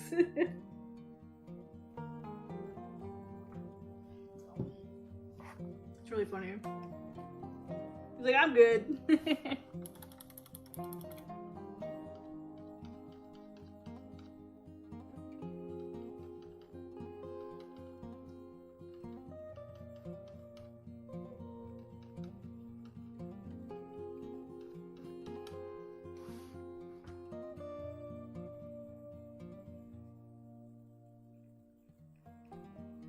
You guys doing anything for the holidays? It's Yule tomorrow, so for me it's my holiday tomorrow. I'm really excited about it. You guys gonna do anything? Well, for whatever your chosen holiday is, if you have one.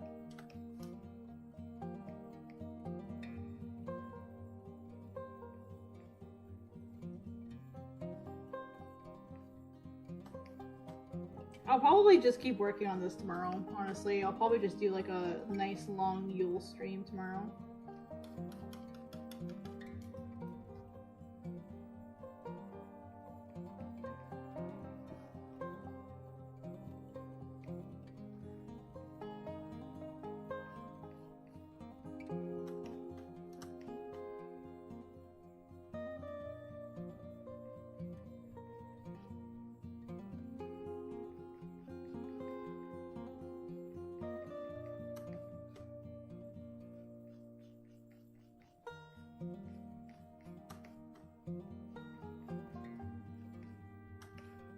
Maybe I could take a break from this and work on something else. Well, I mean, we made some good progress. They do look very wispy. Maybe I'm overdoing it. I always overdo things, so I'm always doubting myself about it.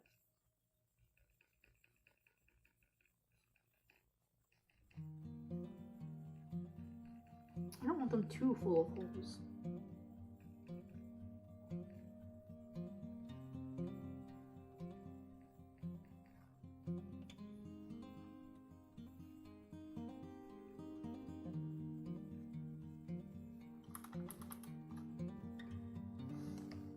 Let's see. What else do I have that I can work on? Let me save this. It's the first time I've saved it this whole time. It's been 3 hours, and that's the first time I've saved it.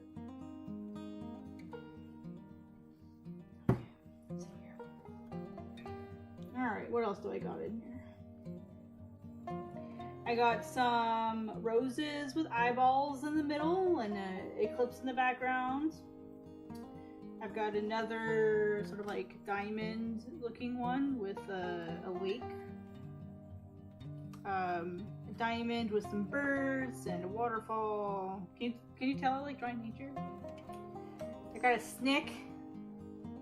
Beautiful snick with some bamboos and some other like night creatures. And then I've got salmon. This one is really... I didn't even know what a salmon looked like. I'm like, I think that's what a salmon looks like.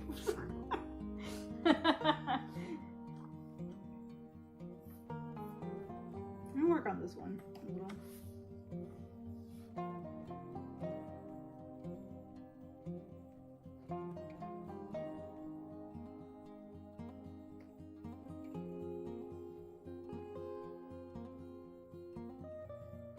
I think I'll just edit from here, so.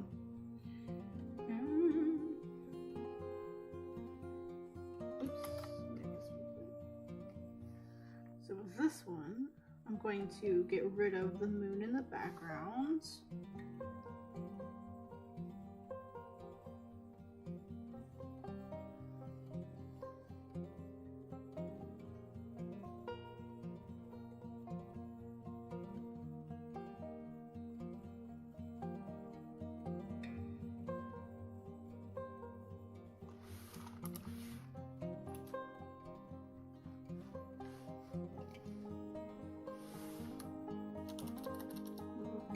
This up.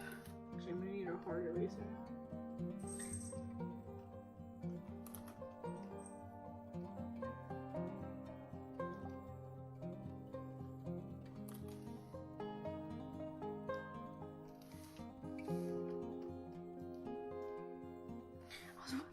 I was wondering why my eraser was not changing texture.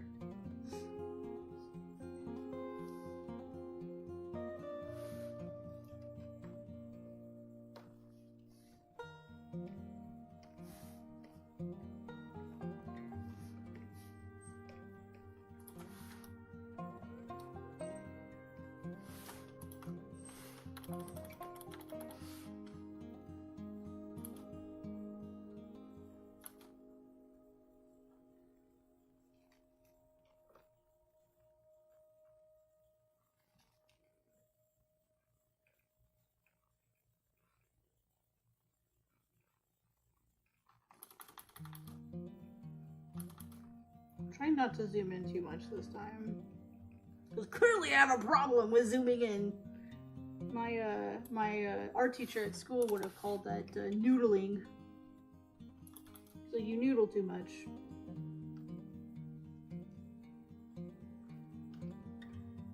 I would call it being thorough.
Basically, I'm choosing to like not completely redraw the sketch. Basically, just trying to edit the one that I have. Personal challenge here, trying to work in a slightly different style maybe this time. So instead of like completely starting over, I just want to edit the one that I got.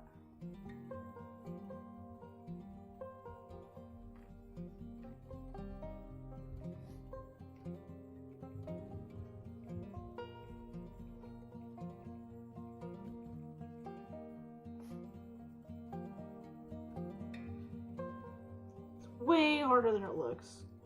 Basically what I did is I sketched everything too small, like, and then blew it up larger. That way I would basically be forced to work with something that was a little messy.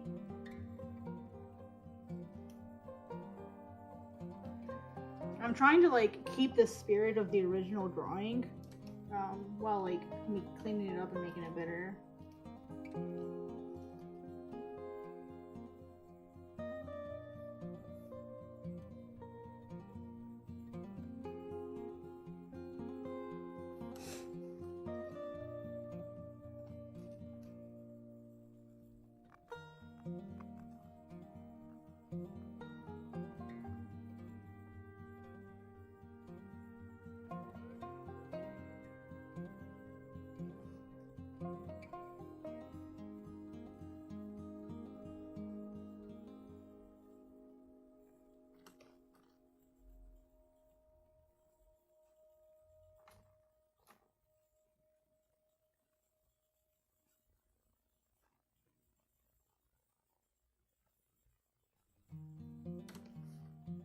Let's see here.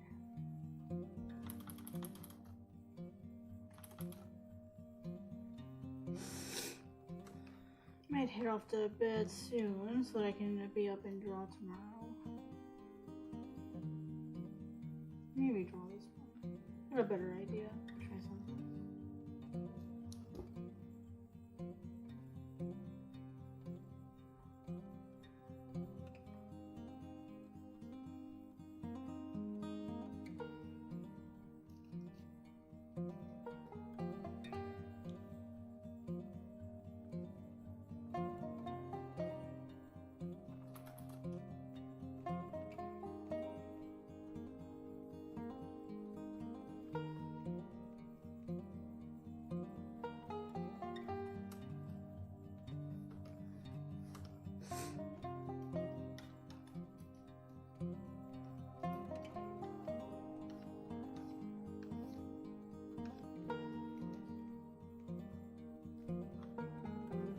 I don't even know what like rose leaves actually look like as far as like the way the veins are structured. Should probably look that up.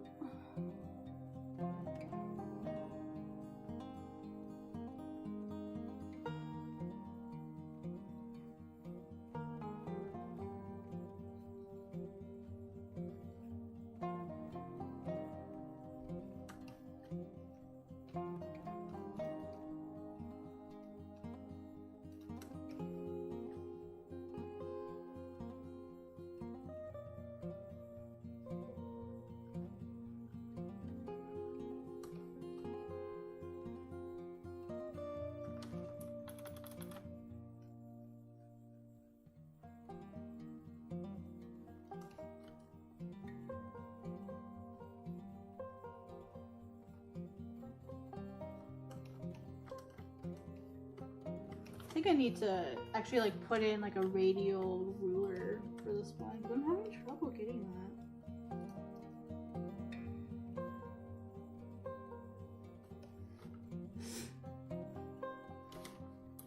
I used to have this like super blocky style. I don't know if you guys would believe that, but I used to have this like super blocky style, and I kind of want to see if I can do that again. It's been a long time since I've drawn that way.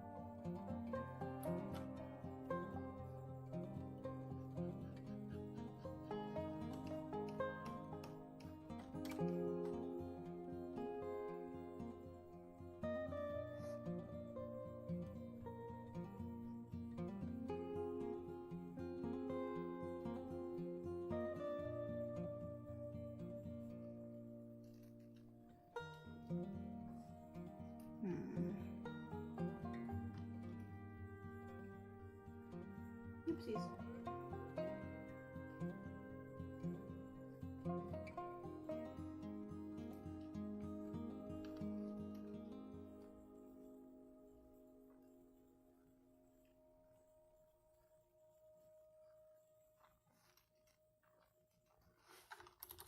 Let's see here.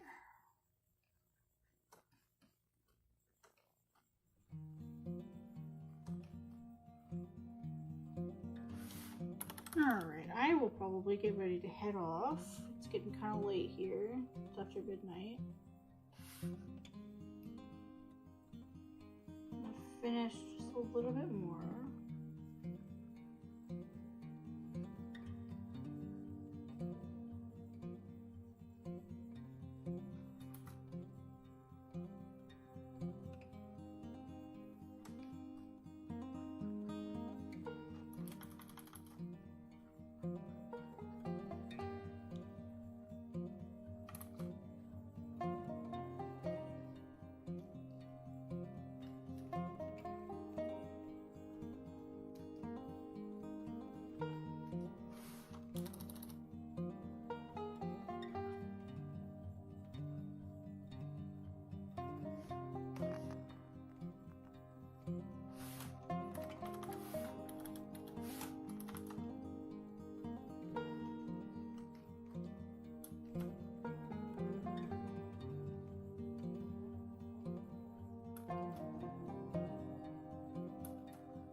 Okay. Alrighty guys, I'm gonna go ahead and call it a night. It's just past midnight here, so I'm gonna go ahead and we'll get ready for bed, and then tomorrow I'll have sort of like a longer stream. We'll just have maybe some, it's gonna be Yule for me. So I'm just gonna chill and go get some food, some snacks, and we're just gonna chill, have a good old time. I'm gonna do some more drawing, and I guess I'll see you guys later. Thank you so much, everyone who came by the stream. I really appreciate it. We kind of had like up and down, and that's fine. We're just here to have some fun and get some drawing done. So I'll see you guys later. Take it easy. I will see you tomorrow. Have a good day, guys. Bye. Thank you. Love you. Bye.